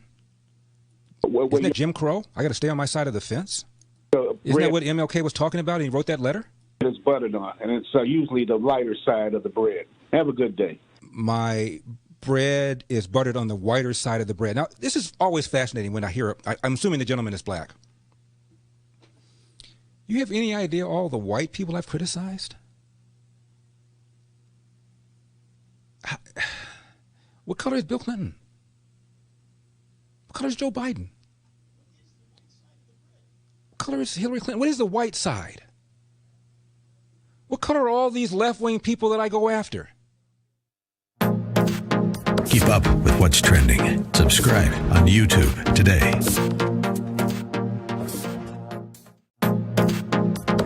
Trending now on The Mike Gallagher Show. Anybody in New York saw, did you see all the marching out of with nothing screams social justice better than walking out with Gucci purses, you know, or you know, a Target under your arms, all the I can't even. Then this headline, a new study. It's like we're in the loony bin. I swear it feels like this is just massive trolling. Let's go. Yeah, it's the police officers' fault when people were burning down buildings. Got it. Good. Here's a new study evaluating COVID-19 responses around the world. You'll find this interesting. It found that mandatory lockdown orders did not provide significantly more benefits to slowing the spread of the disease than any other voluntary measures such as social distancing or travel reduction. Oh, you think? Really? Tell me more. The peer-reviewed study, which was conducted by a group of Stanford researchers and published in the Wiley Online Library on January 5th, analyzed coronavirus case growth in 10 countries. Okay? England, France, Germany, Iran, Italy, Netherlands, Spain, and the U.S. Those are countries that implemented mandatory lockdown orders and business closures. Compared that to South Korea and Sweden, which implemented less severe voluntary responses. It aimed to analyze the effect that less restrictive or more restrictive measures had on changing individual behavior, curbing the transmission of the virus. The researchers used a mathematical model. Under that model, the researchers determined there is no significant, clear,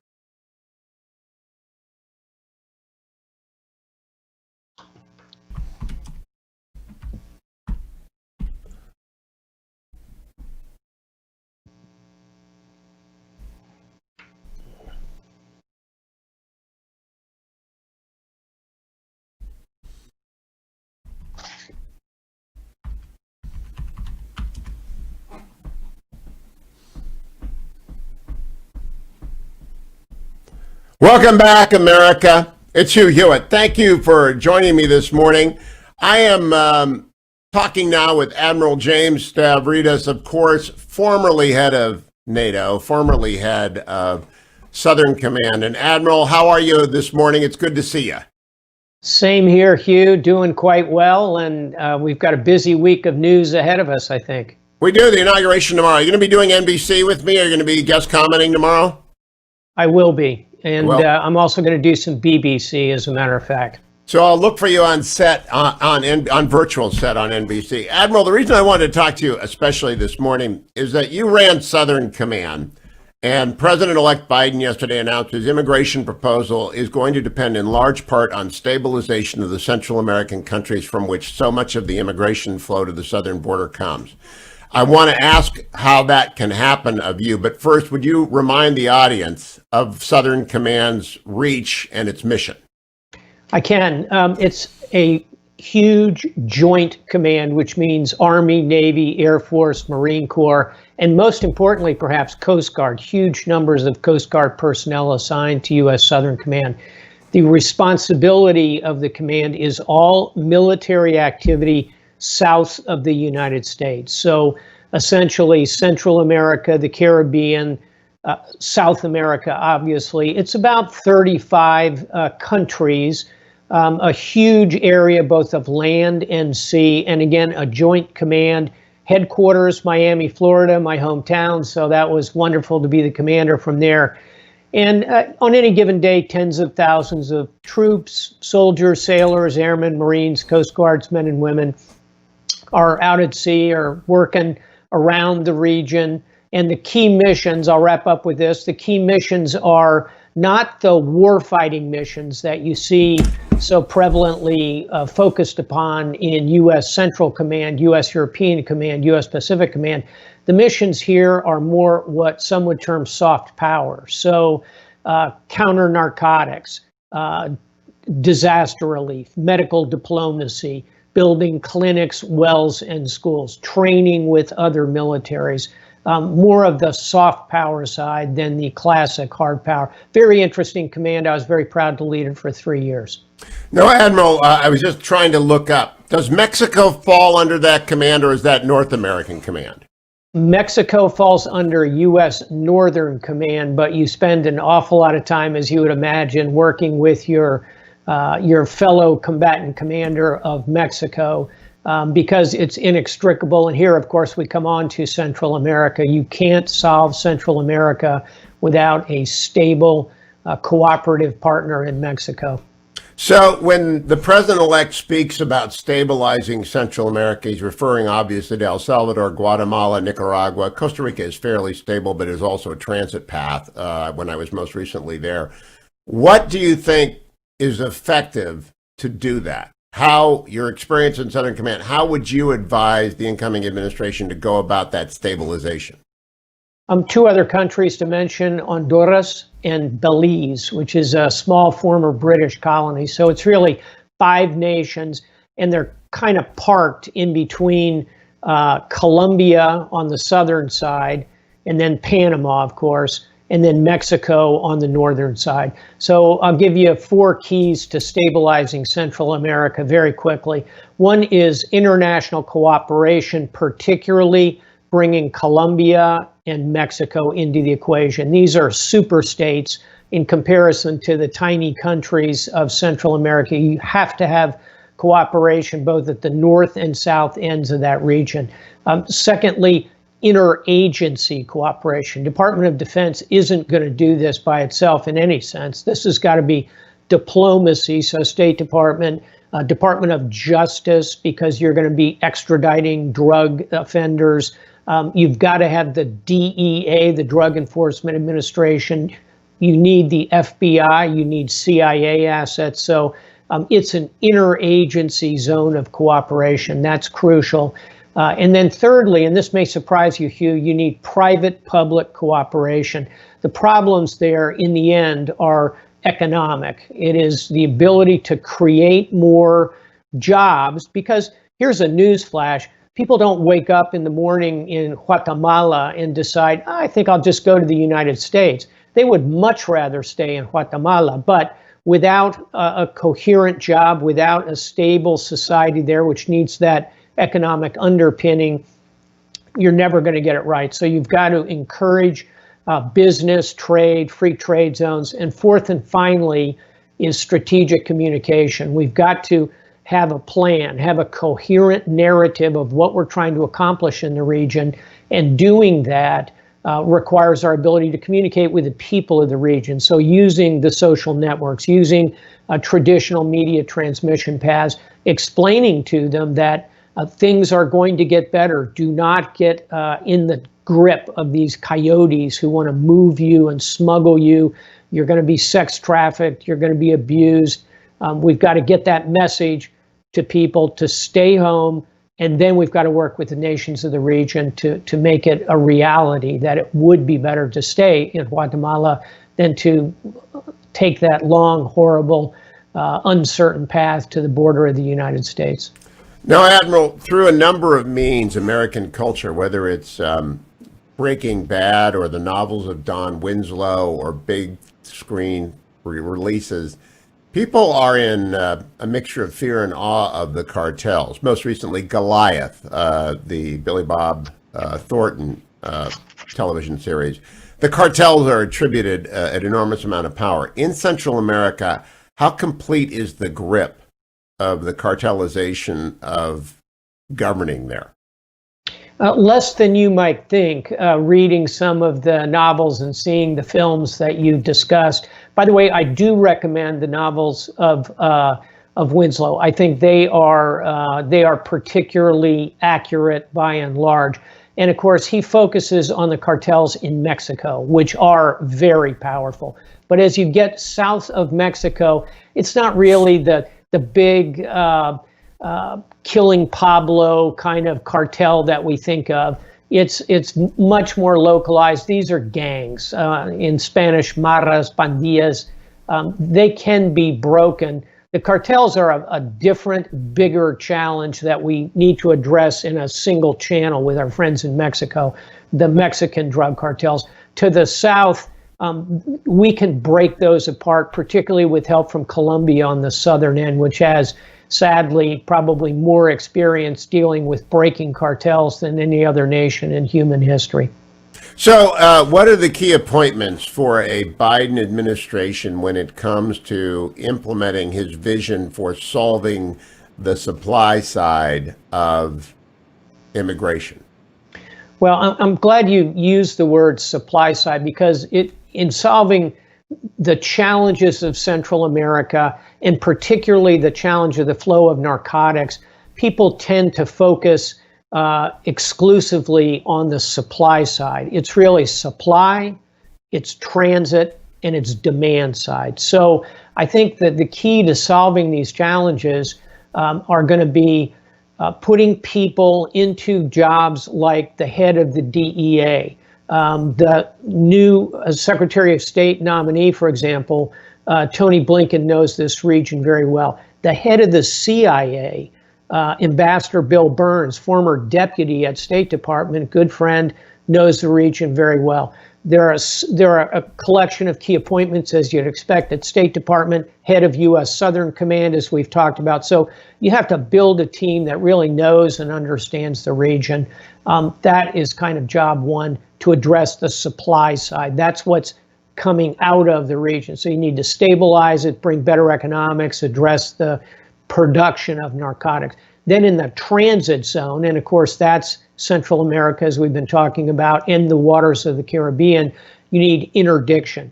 That's Coast Guard, Navy at sea. It's our helicopter forces, our mobile troops supporting the locals. That is the key in the transit zone. And then finally, Hugh, we've got to address the demand side for narcotics here. And there, I think you need a secretary at HHS, a secretary at Veterans Affairs, the kind of leader at the FBI who is going to take very seriously the ongoing challenges of narcotics on the supply side, on the demand side, because at the end of the day, it's our markets that are pulling these drugs north. So we have work to do here, just as they have work to do in the nations where the supply is produced. A last question, Admiral. We're out of time. I appreciate it. People have heard this a lot. They heard it from President Trump's team. They heard it from President Obama's team. They heard it from President Bush's team. It goes back a long time, pledges to develop Central America so that people will stay home. Is there a reality there at the bottom of the promise barrel? I think thus far we have made insufficient efforts, obviously. I think if we, however, in particular, use free trade mechanisms. We do have a free trade agreement with Central America. If we can link that into the free trade agreement, the one negotiated commendably by the Trump administration, the answers here in the end are going to be economic. And I think that that doesn't mean billions of dollars of free handouts, but it means targeted assistance in these regions. I think that would be good return on the dollar for American taxpayers, because it would accomplish what President Trump tried to do in controlling the U.S. border. You're not going to control it by building a big wall. You've got to stabilize the situation south of us. It's a good investment. It's not trillions of dollars. It's not hundreds of billions of dollars. It's not even tens of billions of dollars in some of these countries. It would make sense for us to do it in a very pragmatic way. So, Admiral, a quick exit unrelated to policy, and I appreciate the policy. I know you're in northern Florida. Are you a Jacksonville Jaguars fan? Because they picked up the best coach in America, Urban Meyer, this week. Hey, it's exciting. And yes, of course, I'm from Florida, born in South Florida, but my parents and my in-laws and my wife is from Jacksonville. So yeah, it's exciting. The Jaguars, you and I are old enough to remember when they came into being, and they had a couple of absolutely terrific seasons. We were all, would say in North Florida, liquored up about the Jaguars. This could be a game changer for us. You're going to love Urban Meyer. There's a lot of cross skill sets with Admiral Stavridis and Urban Meyer. Admiral, thank you so much for joining me. Good to see you, and I look forward to seeing you virtually on Inauguration Day tomorrow. The Admiral will be doing NBC, so will I, as the inauguration comes down. That's 2 inaugurations in a row with Lester Holt and Savannah Guthrie. Looking forward to it. I assume Chuck Todd will be there as well. Tune in. While you're at it, ReliefFactor.com. It is my daily dose of the one supplement package that I take. Now, I took it in the first hour, but I'll show it to you. See, it's got 4 pills in it, which I usually take with just 1 swallow of lukewarm coffee. And today's big walk is I got to go to the optometrist. You see these glasses? These glasses are just completely, if you can see them, they don't balance. If you can see on my face, they don't balance. And lower third, the reading glasses have, unfortunately, as one gets older, that magnification has to go up. So got to go see the optometrist today. So I normally would drive. It's about 4.5, 5 miles to get there. Going to walk there today because ReliefFactor.com works. It really does. Stay tuned. It's the Hugh Hewitt Show.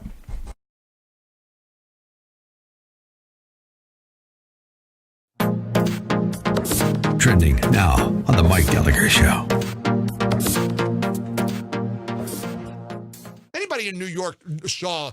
Did you see all the marching out of with nothing? Nothing screams social justice better than walking out with Gucci purses, or a Target under your arms. All the I can't even. Then this headline, a new study. It's like we're in the loony bin. I swear, it feels like this is just massive trolling. Let's go. Yeah, it's the police officers' fault when people were burning down buildings. Got it. Good. Here's a new study evaluating COVID-19 responses around the world. You'll find this interesting. It found that mandatory lockdown orders did not provide significantly more benefits to slowing the spread of the disease than any other voluntary measures such as social distancing or travel reduction. Oh, you think? Really? Tell me more. The peer-reviewed study, which was conducted by a group of Stanford researchers and published in the Wiley Online Library on January 5th, analyzed coronavirus case growth in 10 countries. Okay? England, France, Germany, Iran, Italy, Netherlands, Spain, and the U.S. Those are countries that implemented mandatory lockdown orders and business closures. Compared that to South Korea and Sweden, which implemented less severe voluntary responses. It aimed to analyze the effect that less restrictive or more restrictive measures had on changing individual behavior, curbing the transmission of the virus. The researchers used a mathematical model. Under that model, the researchers determined there is no significant, clear, beneficial effect of more restrictive measures on case growth in any country. Great. Well, I'm glad to hear that now. Good to know. Keep up with what's trending. Subscribe on YouTube today.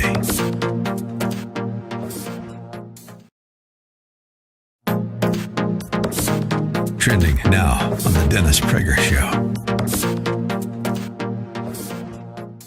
How do you suppress half the population? Well, it's easy. If you have all the levers of power, that's what was done. You know that people don't know this. A tiny percentage of the Russian population was in the Communist Party. I think it was like 4%, 5%.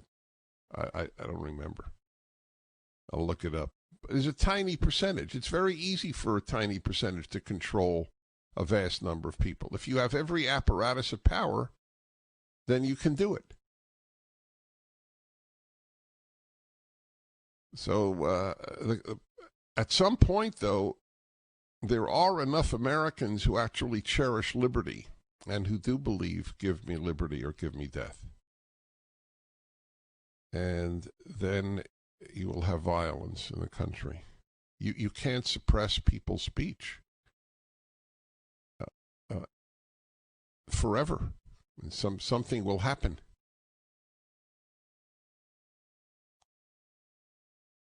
I've warned about this all of my life. I've always known that most people think that I was exaggerating when I speak about the mortal threat.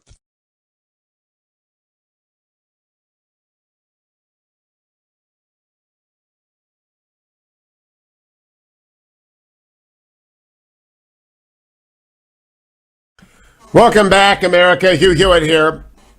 It is the last day of President Trump's presidency. Last full day. He will remain president until President-elect Biden takes the oath tomorrow. And it's going to be pardon day at the White House. I have no idea who's going to be pardoned. I'll bet you the president makes some last-minute decisions. There will be controversy. There always is. There will be applause. There always is. But the key thing that came out is that President-elect Biden is making immigration reform the centerpiece of his first 100 days, along with COVID relief spending. Now, the COVID relief spending is not controversial. It's necessary. It will be a work of compromise between the parties. It's an equally divided Congress, though the Democrats have a slight advantage in the Senate. It takes 60 votes to pass anything in the absence of a budget resolution. They haven't got a budget resolution. They want to move fast, so they need 60 votes. It's the sort of thing that when President Trump was elected, they wasted their first budget resolution on health care instead of doing immigration reform or doing tax reform. Their second budget resolution, you get one a year, they did tax reform on, and I expect next year President Trump will do tax reform on his budget negotiation. But that Bernie Sanders chair's budget, it's going to be a difficult negotiation. But immigration reform, his opening bid is out there. 8-year path to citizenship, no more wall, 5 years with a green card, 3 years to citizenship. What do you think? Phil in Sebring, Florida. Phil? Hi. I'm thinking a little differently on the immigration deal. If we legalize 11 million, and that's the minimum number of these people, then 60% of them typically vote Democratic, and you can see where the last couple elections have been close. You put in another 6 million votes on the Democratic side, and it's all over. They'll pack the Supreme Court. They'll make Puerto Rico a state. They'll make D.C. a state. We'll be basically done. Well, let me start. You need 60 votes to change the court, and they haven't got that, and Joe Manchin is against it, and I believe that the Republicans are pretty well set up in 2022. But you're assuming evidence not in the record. You're assuming 60% are going to vote Democratic. First of all, we doubt that there'd be 100% participation because there never is. It's more like 60% participation. And of that 60%, President Trump did better this time with Latino voters than he did last time. And it depends on what the Republicans say and do on immigration policy, who they vote for. Most people vote in their economic self-interest. They do. And the economic self-interest of Latino residents in 8 years is pretty hard to predict. It won't be this election, 2022, 2024, 2026, 2028. The earliest it comes into play is 2030, and that's if President Biden's opening bid is accepted, and I don't think it will be. So, Phil, I just think you're overstating political risk, and in any event, that's a terrible way to assess a bill because it puts political interest above the human rights of these individuals and the economic benefit of the nation and the security benefit of the nation. And that's why I've always been a so-called wet on immigration. It seems to me that the country stands to benefit if the underground economy is made above ground and if the illegal worker becomes a legal worker.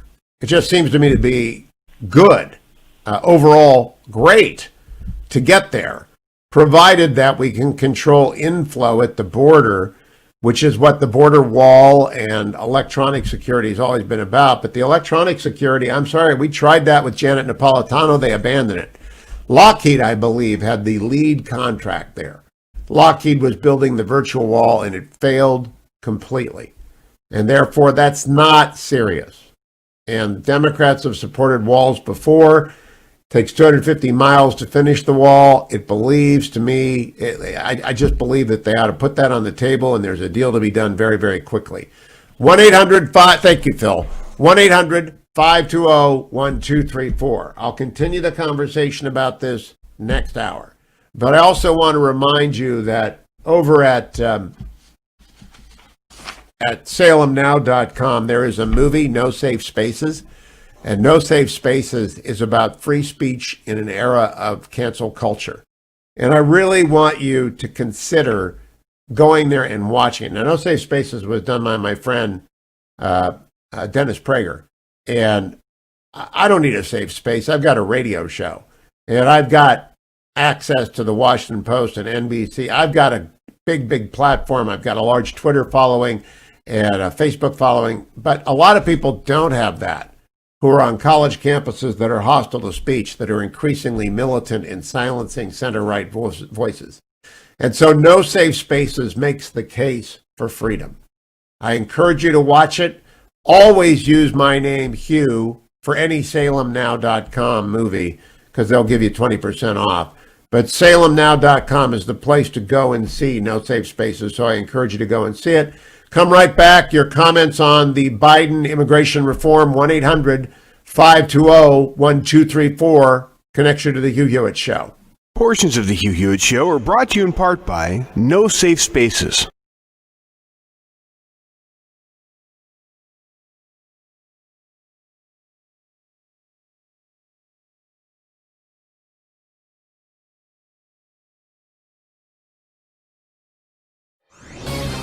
This is Albert Mohler for townhall.com. The American experiment is founded upon a presupposition, a prior commitment to an ordered liberty, an established order.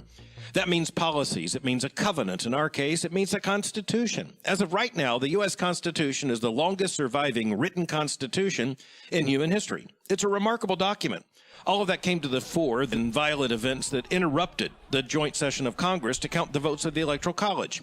At the end of the day, our constitutional order proved itself once again resilient. But that doesn't take away any of the tragedy and the horror of what took place. It was an enormous stress test on ordered liberty, a stress test brought on by the President of the United States. We will never give up. We will never concede. It doesn't happen. You don't concede when there's theft involved.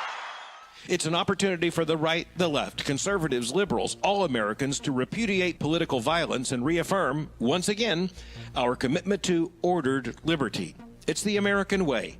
I'm Albert Mohler. The Pepperdine School of Public Policy, America's unique graduate program for leaders. Learn more at publicpolicy.pepperdine.edu.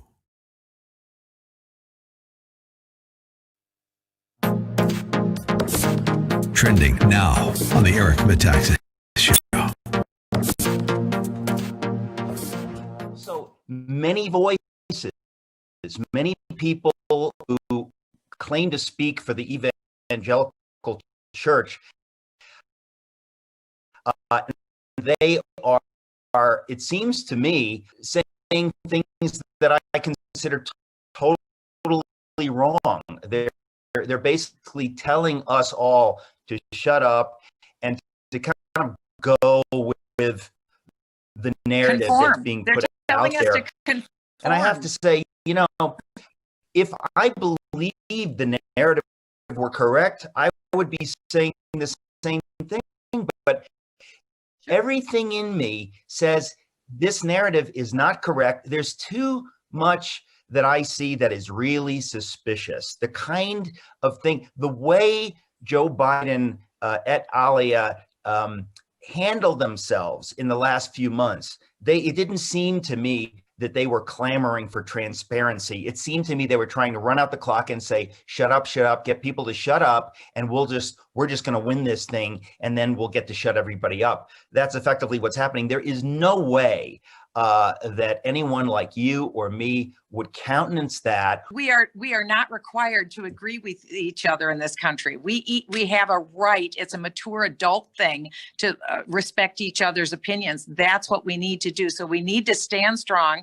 We need to love God. We need to love each other. And I want to encourage everyone, resist being depressed, resist being discouraged, be joyous. Every day I wake up and I say, this is the day the Lord hath made. I will rejoice and be glad in it. And every night before I close my eyes on my pillow, I ask God for a miracle. I pray for our nation. I pray for our president. I pray for my family. Let's keep doing that. And I think we'll stand strong.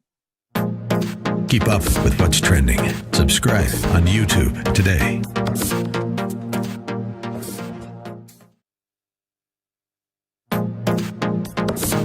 Trending now on The Larry Elder Show.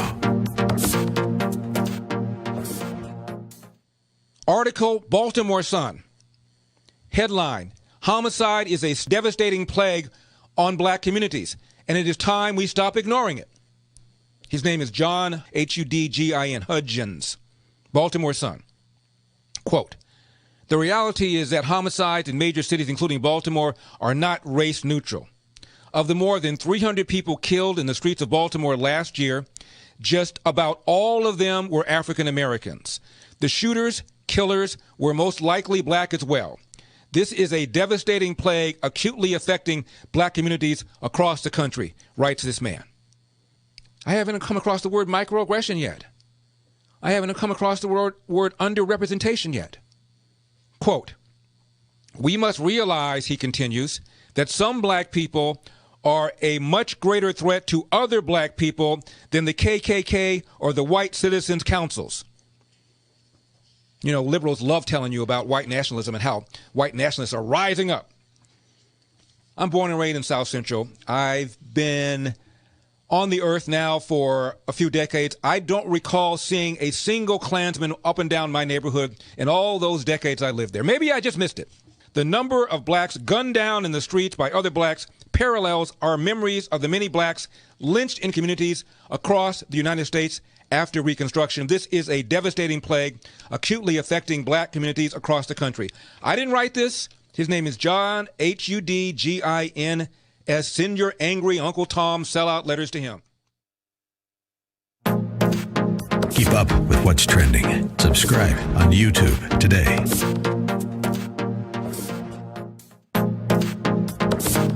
Trending now on the Dennis Prager Show. When I visited communist countries, that's what I was struck by, the relegation of human beings into this basically biological status. They woke up, they went to work, they didn't get paid based on excellence, just on equality. They went home. They were monitored for speech at all times. The streets were very quiet because there's really not much to say to anybody in a totalitarian state. I was struck by that, by the number of people in the street in Moscow, let's say, and the lack of banter, certainly the lack of smiles. Because you're not human. So it's one of the reasons, though it's always been a problem in Russia, the drinking problem, but it's one of the reasons that it was exacerbated terribly, the amount of alcohol consumed in the Soviet Union, because there's nothing else to do. This is what the left does whenever it takes power. It ends freedom. Keep up with what's trending. Subscribe on YouTube today.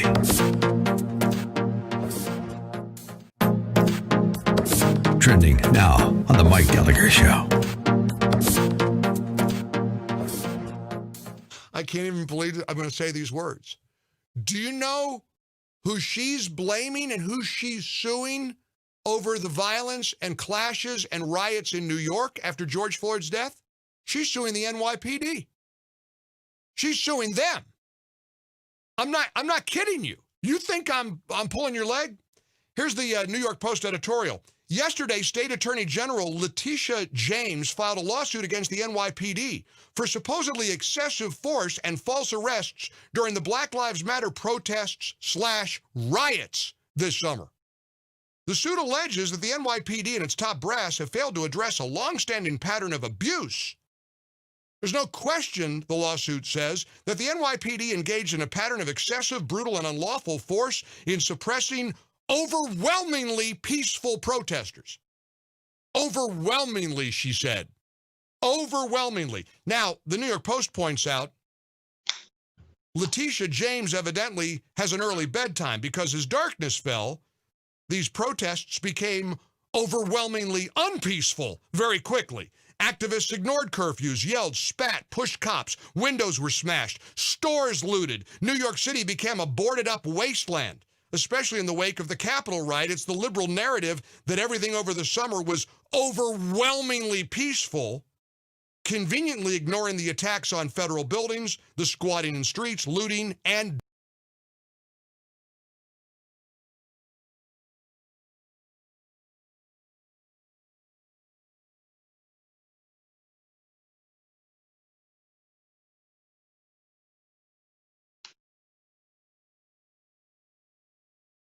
Morning, glory, America. Bonjour, hi, Canada. It's the last full day of Donald Trump's presidency. Tomorrow we'll see a new president of the United States, Joe Biden, sworn in. But it is an inauguration unlike any other. It is simply completely different. To explain how and why, I've asked Rick Gates to join us. You most recently heard Rick on this show as the author of Wicked Game, an insider story on how Trump won, Mueller failed, and America lost. Wicked Game is one of the best reads of 2020. And now Rick is back. Rick chaired the Trump Inauguration Committee, or was the executive director of it in 2017. Rick, what was your official title 4 years ago? Sure, it's good to be with you. It's Deputy Chairman of the 58th Inaugural Committee. So this must be a bit of deja vu and also completely different. I just want to give you the floor. What is different and what is going to happen tomorrow? My wife asked me last night and I said, I actually have no idea. Yeah, absolutely. It's kind of a bittersweet moment. Obviously, for us in 2017, having just won the 2016 election, there's a lot of euphoria. It was the first time we had the opportunity to feel like we were uniting the country, plowing ahead and doing the work of President Trump's agenda. 2021, much different. Obviously, the Capitol being circled by 25,000 National Guard troops, the city under lockdown. It's a much different feel. But the important thing is that the inauguration is happening. We followed our constitutional process. This is the last step in that. And the important thing is the world is watching. This is the single most powerful visual of the peaceful transfer of power. So it's absolutely important that it's done. It will be much different. They are shutting down the mall, so there won't be a lot of people in attendance watching it. But I suspect a lot of people will be watching it on TV. And certainly a number of the traditional events that are usually occurring on the inaugural day will certainly not happen. And I think that's an unfortunate consequence of both COVID and the security concerns around the 2021 inauguration. Let's talk about the similarities. What of the traditional logistical rituals are going to happen besides the swearing in, Rick Gates? Absolutely. And it's the first and foremost, the church service at the beginning of the morning on the day of inauguration. That's one of the most symbolic moments where a president, his family, his close friends are there in attendance. And presidents have done it, from the beginning of time in terms of the United States. Tomorrow, the difference, Joe Biden will be doing it from St. Matthew's Church. Most of the presidents do it from St. John's Church right across the street from the White House. Obviously, given the tumultuous time in D.C., that, element's been changed. But the fact that they are going to church, I think is a good move. St. Matthew's, by the way, is where the Pope visited. It's a beautiful church at the corner of Connecticut Avenue and Rhode Island Avenue, I believe. It's a great place. It can accommodate a lot more than St. John's, in fact. Oh, absolutely. St. John's, there wasn't a great ability to accommodate a lot of people, but that was part of the special, time. It was a absolute, special moment of just kind of celebrating the inauguration, but focusing, on what brought our country together and God being the, centerpiece of that. So, and I suspect that, the Biden ceremony will be very much, the service will be very much, similar, although a bit smaller. I will say one noticeable difference will be the attendance of, Speaker McCarthy, Minority Leader McCarthy and Mitch McConnell are both attending as of now that ceremony. Obviously, in 2017, we didn't have any Democrats willing to take that plunge and do that for us. Oh, interesting. So when does the president-elect go to there's not going to be the visit to the White House in the morning. They're not riding up together. That's a break with the past. What will the president-elect do after St. Matthew's? Go directly to the Capitol? Yeah, absolutely. So they go back to the Blair House for a period, and then from there they will head up to the Capitol, where he will, basically hang out in the Speaker's office. There's one interesting facet that I learned very quickly in 2017. Constitutionally, our president has to be sworn in at noon on January 20th. There is a joint committee, a bipartisan committee that organizes. Most people don't understand that the incoming presidential team has nothing to do with the actual swearing in ceremony. It is all directed and led by Congress and congressional officials. So in that regard, if a president-elect were to be late for that ceremony and not be sworn in at 12 noon promptly, the Succession Act would actually kick in. So there was a moment in time where we had to inform, President-elect Trump that if he were to be late, he might not be the 45th president, but it might be the 46th president.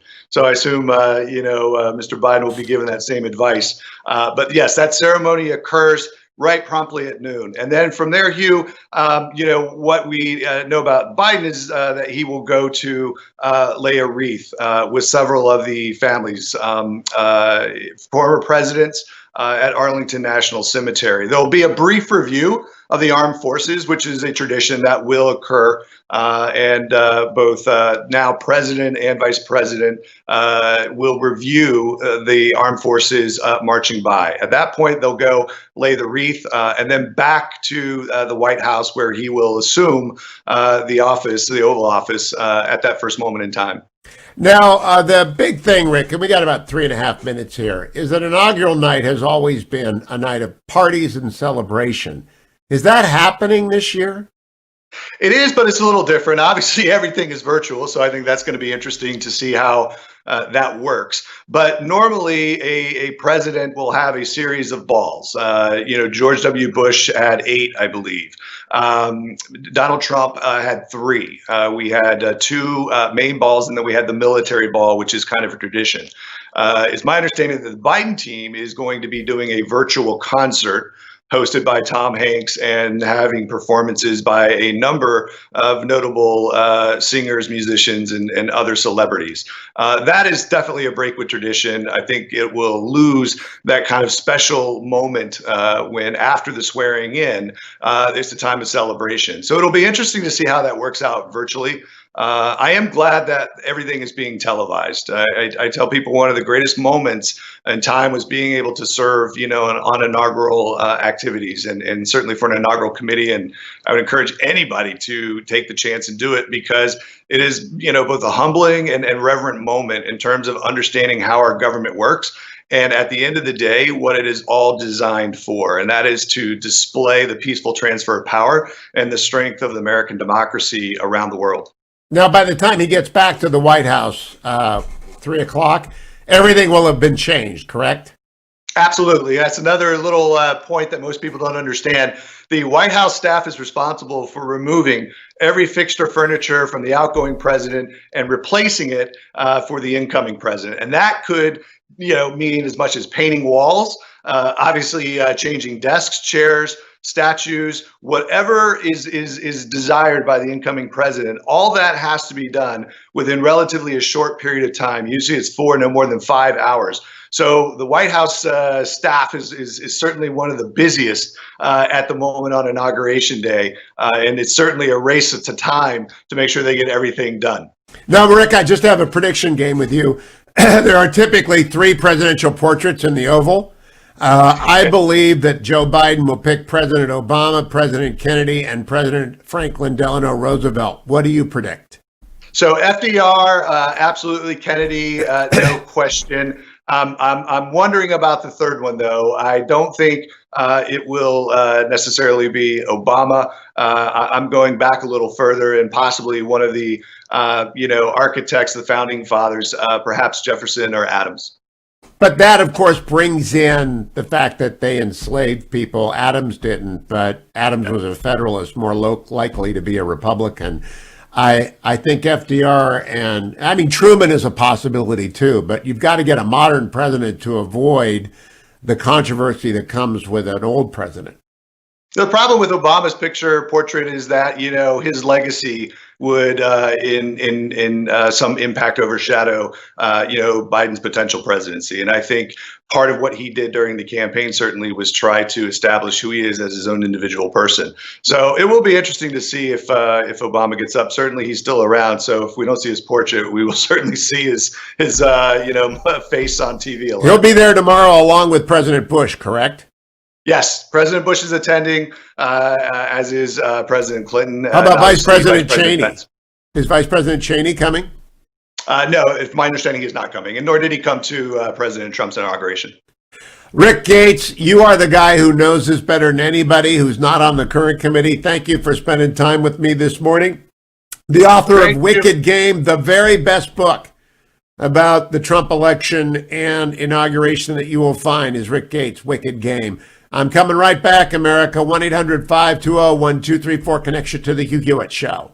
Portions of the Hugh Hewitt Show brought to you by Sierra Pacific Mortgage. For more info, call 888-888-1172.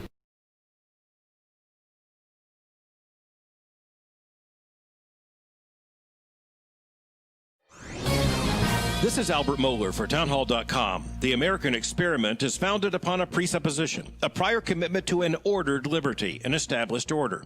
That means policies. It means a covenant. In our case, it means a constitution. As of right now, the U.S. Constitution is the longest surviving written constitution in human history. It's a remarkable document. All of that came to the fore in violent events that interrupted the joint session of Congress to count the votes of the Electoral College. At the end of the day, our constitutional order proved itself once again resilient. But that doesn't take away any of the tragedy and the horror of what took place. It was an enormous stress test on ordered liberty, a stress test brought on by the President of the United States. We will never give up. We will never concede. It doesn't happen. You don't concede when there's theft involved. It's an opportunity for the right, the left, conservatives, liberals, all Americans to repudiate political violence and reaffirm, once again, our commitment to ordered liberty. It's the American way. I'm Albert Mohler. The Pepperdine School of Public Policy, America's unique graduate program for leaders. Learn more at publicpolicy.pepperdine.edu.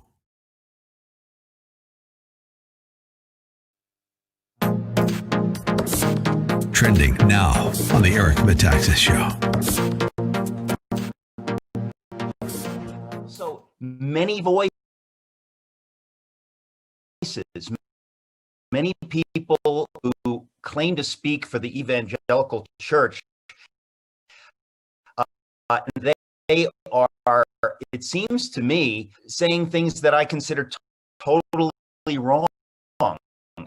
They're basically telling us all to shut up and to kind of go with the narrative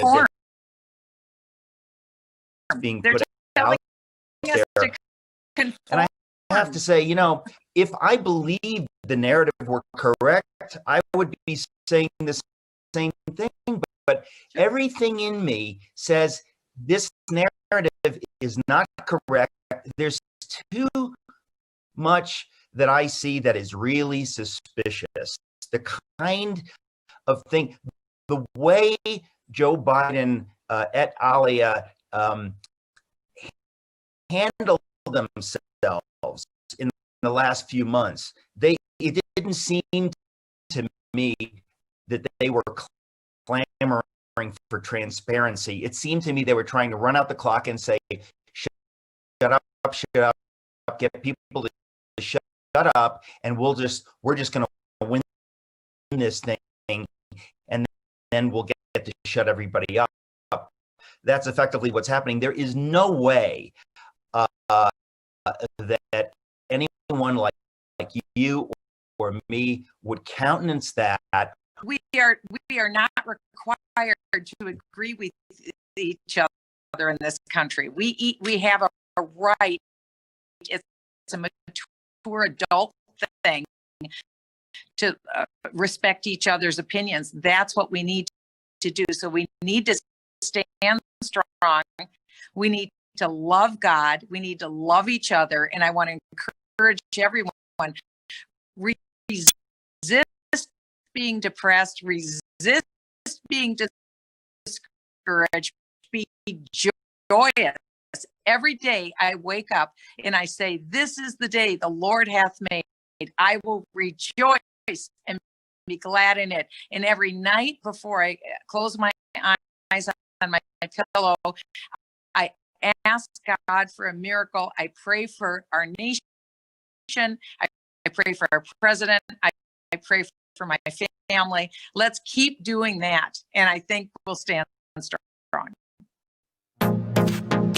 Keep up with what's trending. Subscribe on YouTube today.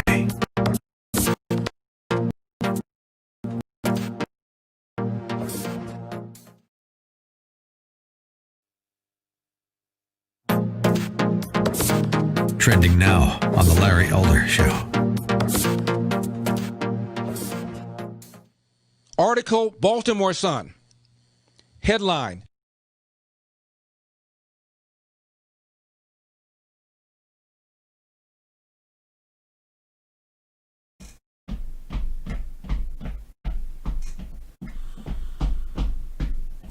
Welcome back, America. It's Hugh Hewitt. Time for a market report brought to you by AndrewandTodd.com. AndrewandTodd.com are with Sierra Pacific Mortgage. They are absolutely the best lenders in America. If you need to refinance your existing house to get cash out, just to get a better interest rate and save money every month, or you want to help your son or daughter, grandson or granddaughter become a homeowner in this wonderful market for home buying, by becoming a non-occupying co-borrower, you go to andrewandtodd.com or you call 888-888-1172. They've been sponsoring this program for years, and I've never had a complaint. I have had thousands of satisfied listeners who find andrewandtodd.com to be the very best place to use their biggest asset, their home, to refinance it, to get money out of the easiest bank to borrow from, which is your own home, or to buy a house or a condo or an investment property. AndrewandTodd.com, 888-888-1172. Before the market opened this morning, Goldman Sachs released earnings, and it was a big number. Goldman Sachs, I'm reading from CNN Business, one of the largest investment banks on Wall Street, reported results for the fourth quarter that easily topped analyst expectations Tuesday morning. It's yet another sign of the disconnect between the strength of the stock market and the struggles many average Americans face due to the coronavirus pandemic.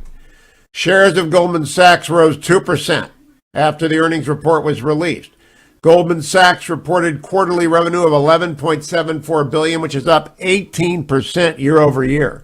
The company posted net income of $4.5 billion, a 135% surge from the previous quarter. The company reported record revenue from its investment banking unit thanks to booming demand for IPOs, initial public offerings, and increase in merger activity. Goldman also said it posted its best year for global market revenue in a decade, largely due to strong trading volume. Now I'm actually kind of surprised how well Goldman Sachs did in a year of unprecedented disruption. And I expect that the markets today will reflect this extraordinary market report, that it'll be a good day all around. Amazon does not report until, when does Amazon report? Sometime between January 28th and February 1. That's going to be the one, and I own Amazon, so I always watch that closely, but I just believe that the FANG stocks are going to have quite an amazing year, just a remarkable year. 1-800-520-1234. What do you make of President-elect Biden's immigration plan?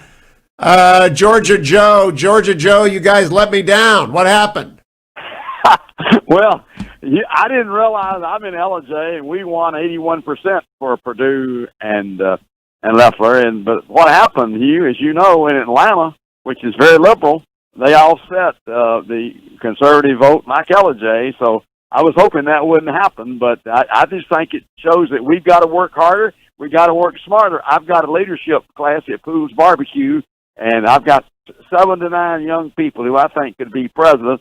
And I tell them, Hugh, swim out to your boat, never give up like Churchill, be around positive people like Hugh Hewitt, and find your passion and enjoy your way as you move yourself to the top. Now, Joe, I got a quick question for you. Senator Warnock will be up for re-election in 2 years. Who do you think Georgia is going to nominate to run against him? I don't know who it'll be, but I believe that we can win that if we all work hard. And I don't know. I have no idea who it's going to be. I imagine there'll be a lot of good, solid candidates because I think he'll have been in office 2 years by that time, and as you know, his voting record will be extraordinarily liberal. And I still think Georgia is a red state, although it didn't show in the election. I think any good conservative in Georgia I don't know who that would be right now because, it's 18, 20 months away. But I think we can win if we all get behind them. And I think, Hugh, we have to stick together. The Democrats, and I'm a Republican, you are too, but we got to stick together. We got to quit attacking each other. And, my favorite word in the English language is love. Let's come together. Let's quit attacking each other and put the best candidate forward. And I think it'll be a lot of fun. Well said, Georgia Joe. Well said. Thank you, my friend. I'll be right back, America. Don't go anywhere. 1-800-520-1234. Connection to the Hugh Hewitt Show. Portions of the Hugh Hewitt Show are brought to you in part by Birch Gold Group.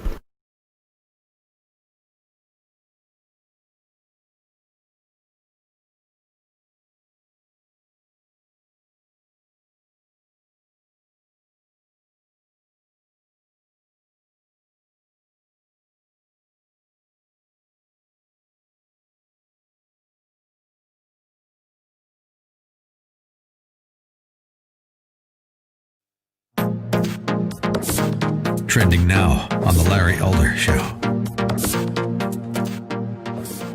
Now, I'm 61 years old. Rust Belt. Worked in the steel mill 32 years. I was working 6 days a week, unlimited overtime, when Jimmy Carter was president. Got laid off for a year and a half when Ronald Reagan came in. I wonder why. And then another thing about this election and everything. Every time I look on television, all I see is a rebel flag, a bunch of white people. This guy's still bringing Reagan after all this. 40 years ago? Damn. Running around, tearing up the Capitol, which I'd never seen in my 61 years on this I earth. hadn't either, and I'm as disgusted as you are, sir. But you seem like to defend Trump. And Did I defend the looters, the rioters, sir? They do. You're nothing but a spin doctor, Mr. Elder. A spin doctor. Hey, at least you call me mister. It's like Fox News. Been called worse. Always spin something when Trump does something stupid. I got 35 black and a few Latino people, and we listen to your show. You should hear the things that they call you. So you have a nice day, and you stay on your side of the fence, Mr. Elder, because we know... Isn't that segregation? Isn't that discrimination?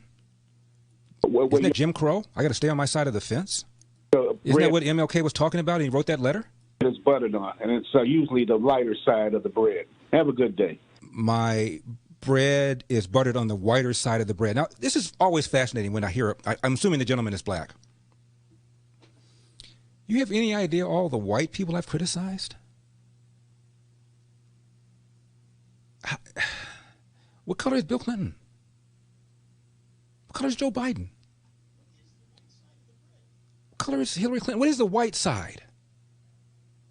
What color are all these left-wing people that I go after? Keep up with what's trending. Subscribe on YouTube today.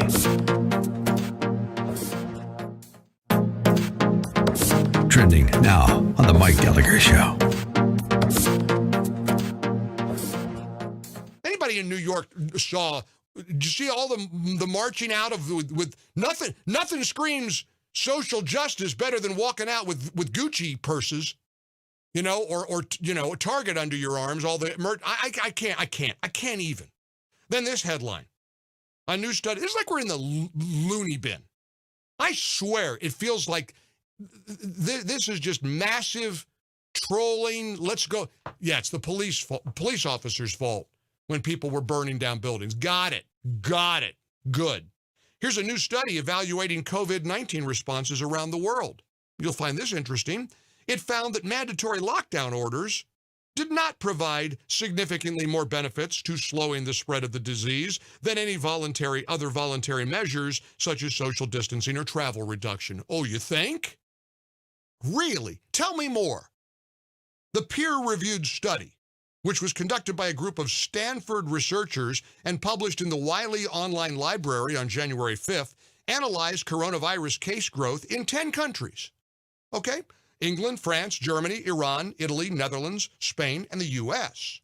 Those are countries that implemented mandatory lockdown orders and business closures. Compared that to South Korea and Sweden, which implemented less severe voluntary responses. It aimed to analyze the effect that less restrictive or more restrictive measures had on changing individual behavior, curbing the transmission of the virus. The researchers used a mathematical model.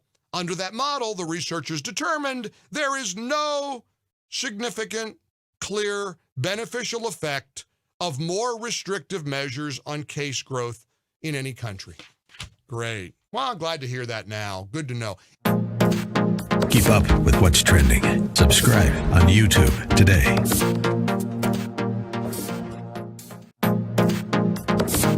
Trending now on The Dennis Prager Show. How do you suppress half the population? Well, it's easy. If you have all the levers of power, that's what was done. You know that people don't know this. A tiny percentage of the Russian population was in the Communist Party. I think it was like 4%, 5%. I don't remember. I'll look it up.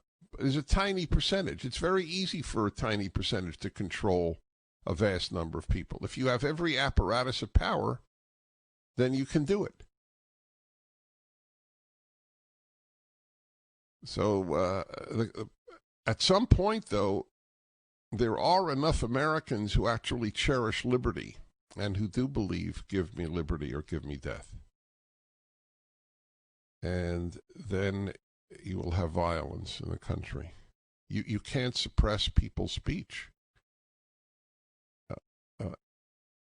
forever. Something will happen.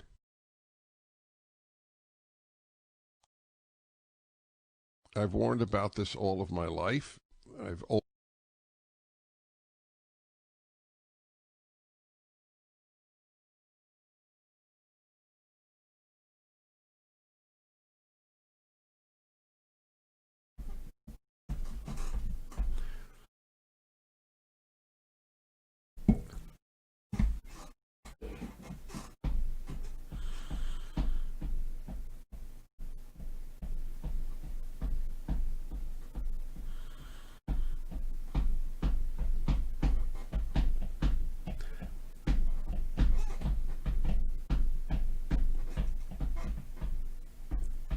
Welcome back, America. I'm Hugh Hewitt.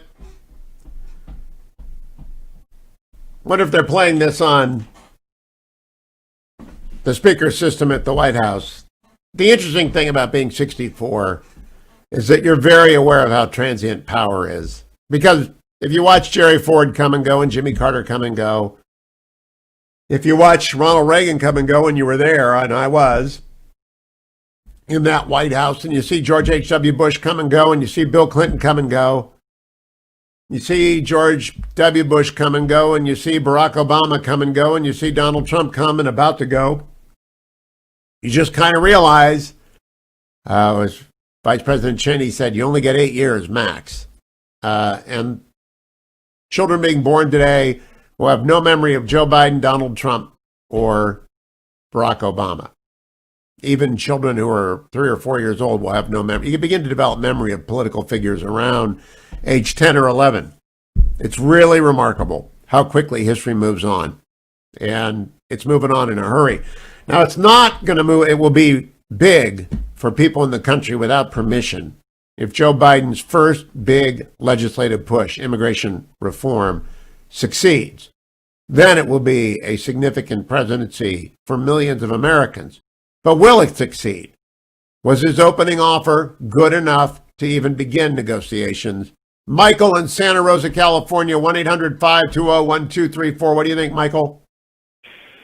Well, however you slice it or dice it, pack it or stack it, the message, the inevitable message of path to legalization in whatever the form or guise would appear to be that in America, cheating works. If you brazen it out long enough and jump through a few hoops at some point, you'll get away with it. Although the length of time between Simpson and Mazzoli in any new bill would be 40 years. Yeah. Almost 40 years, 36 years.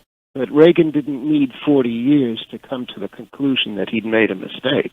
Oh, I know. I'm just saying, though, if you are a person anticipating arriving after January 1, you're making a bet on a 30-year wait. Yeah, but the thing is, I have to say, I don't know that that's the kind of message I would want to communicate to my kids or my grandkids, or for that matter, to the kids or grandkids of those who cheated in the first place. That doesn't apply to the dreamers, obviously, because they don't have agency in the cheat. It does apply to the other people. I'm just saying that, do you ever speed, Michael? I'm sorry, repeat? Do you ever speed? Driving? Speed? Yeah. I may have once. Come on! I ride a bicycle. I don't drive a motor vehicle. That's why I'm saying that. Oh, okay. Then I've ridden a bicycle for many, many, many years. Have you ever broken the law in any way? Oh, yes, absolutely. Okay, so we all break the law. Yes. Most of us don't get caught. They break the law, and the argument goes, I know the argument very well. I've been doing this for 30 years in Southern California. I was against Prop 197 when it came along. They break the law out of the necessity to survive, and the question becomes forgiveness and moving forward versus the message and the method. Yeah, but even in a broader sense, we are simply going to encourage more people to do it. Well, that's true. I think any debate about immigration has to be honest. They send signals. Anything that is done sends signals to the world. Yeah. Michael, thank you. I want to go to Beaufort County, South Carolina, talk to Stephen. Hi, Stephen. How are you, sir? Good. Somebody turned me on to you about 10 days ago, and I've been listening to you every morning. I think I've read your wiki page. I think you're a genius. The way you talk, you make so much.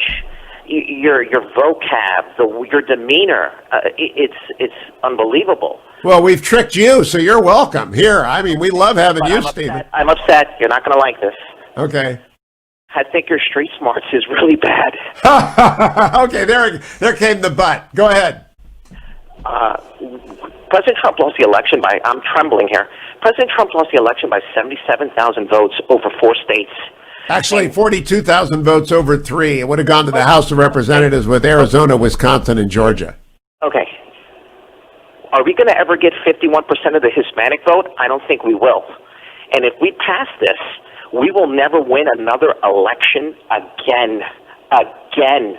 The Democrats are so smart. It's incredible. They have boxed us in. I think if we say no to anything in terms of immigration, I don't know if we're going to get punished with the 35% Hispanic vote. I think we will. Here, Stephen, I think what Stefan it says, I think we have to consider that if we don't cooperate in the passage of smart legislation, we'll be punished not just by Latinos, but by Americans who want a resolution of all races. I think most Americans want a resolution of the issue. I know, sir, but are we going to ever get... I mean, they're going to add another 3 million votes. Let's say, forget Pat, they said 8 years. We're going to say 8. Let's say we go to 13, right? Are we going to ever get 51% of the Hispanic vote? Yes, I believe we will, because I believe the Democratic Party... Because they believe in God and hard work and all of this? No. It's because the Democratic Party is a socialist party that's becoming increasingly more, and these people are fleeing Venezuela. But the media, the entertainment industry and they influence 18 and 19 and 20-year-olds. And those 18 and 19 and 20-year-olds, they don't listen to their parents as much as they used to. No, but they listen to Joe Rogan. They listen to me. They listen to Larry Elder. They listen to Dennis Prager's Prager University. My goodness, it has vast reach. Hillsdale College is booming. Charter schools are booming. I believe in freedom, Stefan, and here's the bottom line with America. It can always vote itself out of existence. It can. One more thing. Thank you for taking my call. One more thing. Yes, sir. So let's say we don't go with anything, and he signs it into executive order. We get in there 4 years from now, and it could be an all-South Carolina Republican ticket. Hey, Nikki Haley, Tim Scott. We could get rid of the executive order, right? I mean, he does not have a mandate. He won the election by 77,000 votes. Yes, you're right. He doesn't have a mandate, and we could reverse any executive order. And it would have to be part of the Trump problem was they had bad lawyers at the start. Not Don McGahn, but the people who did the immigration executive orders were just not very good lawyers. And yes, you can reverse it all. But the key thing is what's in the best interest of the country right now. Because if you serve the country, you serve your party. Remember the Conservative Party of Great Britain in the 19th century? They passed the Reform Act of 1867, the Second Reform Act, and they ruled for 4/5 of the next 40 years. Okay, we're going to take a huge gamble because it's going to take 51% of the. I hope this backfires on the Democratic Party like you have no idea, because they don't care about Hispanics. They want. Stephen, by the way, what do you do for a living? I own. Well, my mom owns a restaurant, and we're teetering on closing because of COVID after 17 years. It's Oh been my devastating. gosh! How old are you? I am 40. I'm going to be 43 in a couple months. I have never voted for the Republican Party before, but I voted for Donald Trump. I don't know if I'm a Republican, but I know that. Did you vote in the special election for Ossoff or Warren, or Perdue and Loeffler? I thought Loeffler was. I'd say Loeffler tried to buy the seat. I like Perdue. I don't know what happened in this election. When you have mass voting, mass mail-in voting, I think the Republicans are going to always lose if we allow that to be the norm and not the exception. I think, fine, because of COVID, we allowed it. But, again, I've convinced myself that Joe Biden got 81 million votes because of you.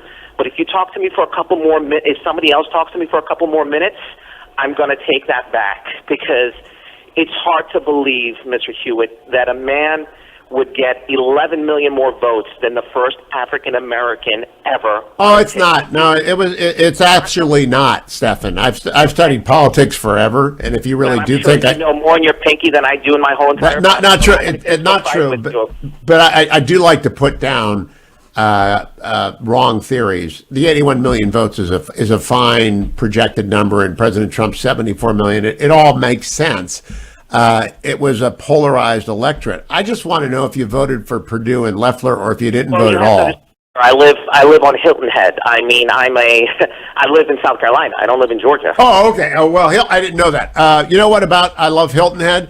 I love that golf course. Even though I put more golf balls in those alligator-infested creeks. Move down here. We have low taxes. It gets a little chilly in January, but Marches are great. We got the. Hey, we'd love to have you here as a neighbor. Yeah, I just love Hilton Head. Thank you, Stephen. Keep listening. David in Georgia. Hi, David. How are you? You couldn't say tequila? I couldn't say tequila. How do you say it? This is tequila. Tequila. I was afraid to try it. Most people are. Yeah. How are you, buddy? Doing great. Hey, listen, I want to chime in as well, saying I just think that amnesty, which I say is a path to citizenship, that's just a bridge too far. And I think that you equating a traffic ticket with breaking our borders is really not, you're not apples and oranges. So I think that giving them the right to stay, in a legal status is a Christian, graceful thing to do, but somebody who violated our borders and broke our laws, I don't think should be given the highest honor, which is the vote. Well, regularization is what I've always called it, and I've always thought a very long path to voting is required. But I also believe in forgiveness. My road has been 18 years because that's how long you have to be an American to vote if you're born here. So I just think that it sets, like the other callers, I think it sets the wrong precedence. If you're hanging out the shingle to say, if you come here and you stay low long enough, you'll eventually get in. Can't deny it. Cannot deny it. Yep. And there's no border security in this bill because the virtual stuff doesn't work. They got to finish the wall. I mean, there's a deal to be done, but it's got to be a serious deal. Hey, David, thank you. I'll take more calls after the break. 1-800-520-1234. All my new listeners, like Stefan on Hilton Head, hope you got your Relief Factor.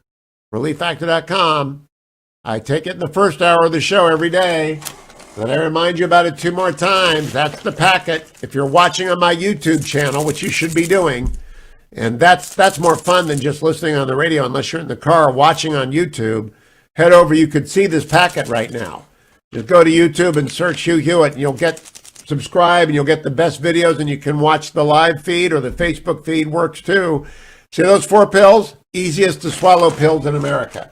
Icarian, curcumin, resveratrol, and omega. The best engineered product, the best engineered packaging, the best engineered supplement.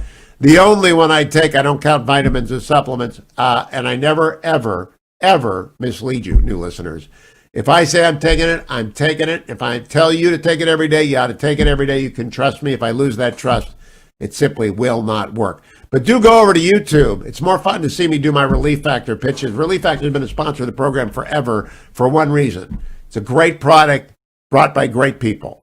Don't go anywhere, America. I'll be right back. 1-800-520-1234. More calls on President-elect Biden's proposal on immigration coming up.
Trending now on the Eric Metaxas Show.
Welcome back, America. It's Hugh Hewitt.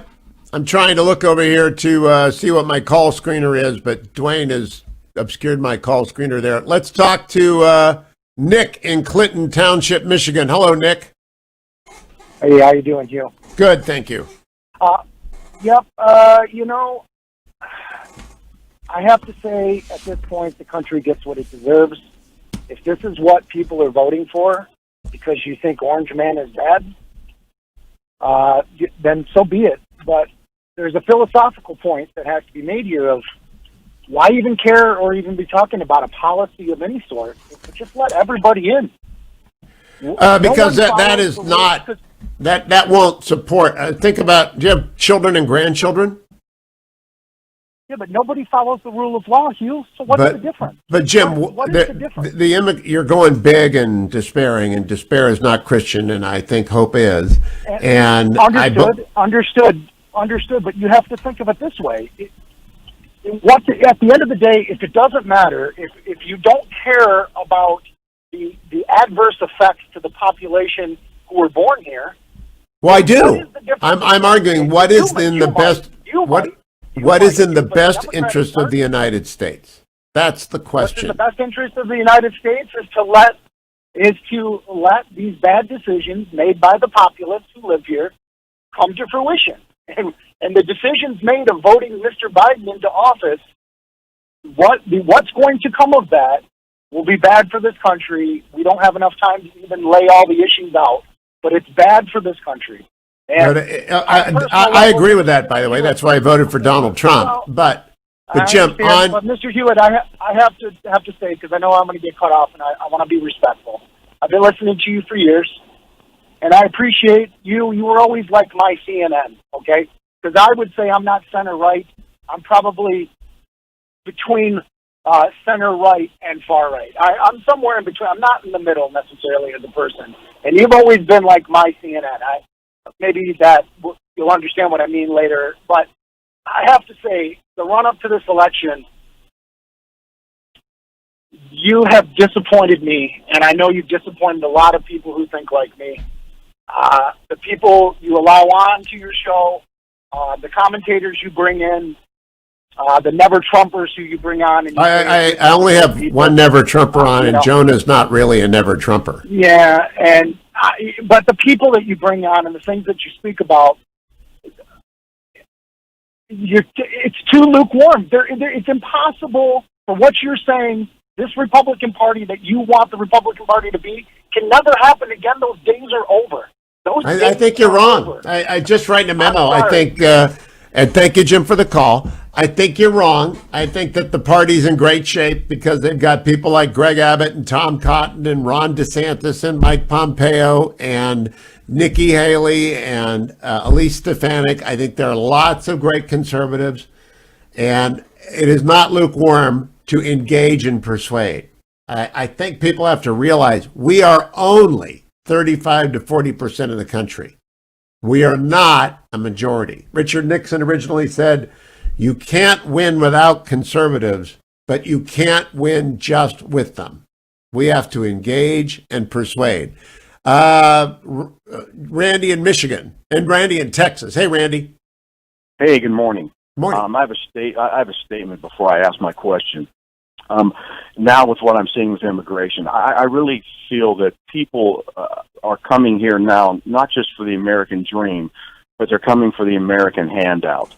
And I just feel that's what's going to happen now with this administration. My question is basically the same as with the minimum wage. You know, they say $15 an hour. Well, why not 20? Why not 30? So with immigration, we're 340 million people out of the world. I don't know how many billions of people live in the world, but what is our limit going to be in immigration every year? 20 million we're going to let in, 50, 100 million, 200 million. What's going to be our limit? And that's going to be the thing that I'm looking at is there needs to be something said as to are we just going to open up the door and let everybody in? That's my question. What is going to be our limit? It's a great question. I think it's a fundamental question, Randy. And to me, that's why the border wall matters so much and has for 15 years that I've talked about this. Because the border wall is the visible expression of an invisible resolve to control your population growth on your terms. And I think 330 million can easily absorb 15 million legal residents, easily. But there is an upper limit, and there is an absorption limit into the culture. And we have to talk about that. I don't know what it is. It's not 200 million, not doubling the country, But I do know that the 15 million here, if that's the number, it could be 11, could be 20, whatever it is. We had full employment in January, and we had rising wages, as was pointed out. So we haven't hit that limit yet. Terry in Atlanta, 10 seconds, Terry. Mr. Hewitt, good morning. I echo the sentiments of your last caller. As a Georgian and a Republican, you have been the least fair to Mr. Trump. And I'm rather disappointed that Mike Gallagher's not on in the morning anymore, sir. No. Terry, I think Mike is on in the morning. Stay tuned. He'll be up next, I think. Don't go anywhere, America. I'll be back tomorrow on the next Hugh Hewitt Show.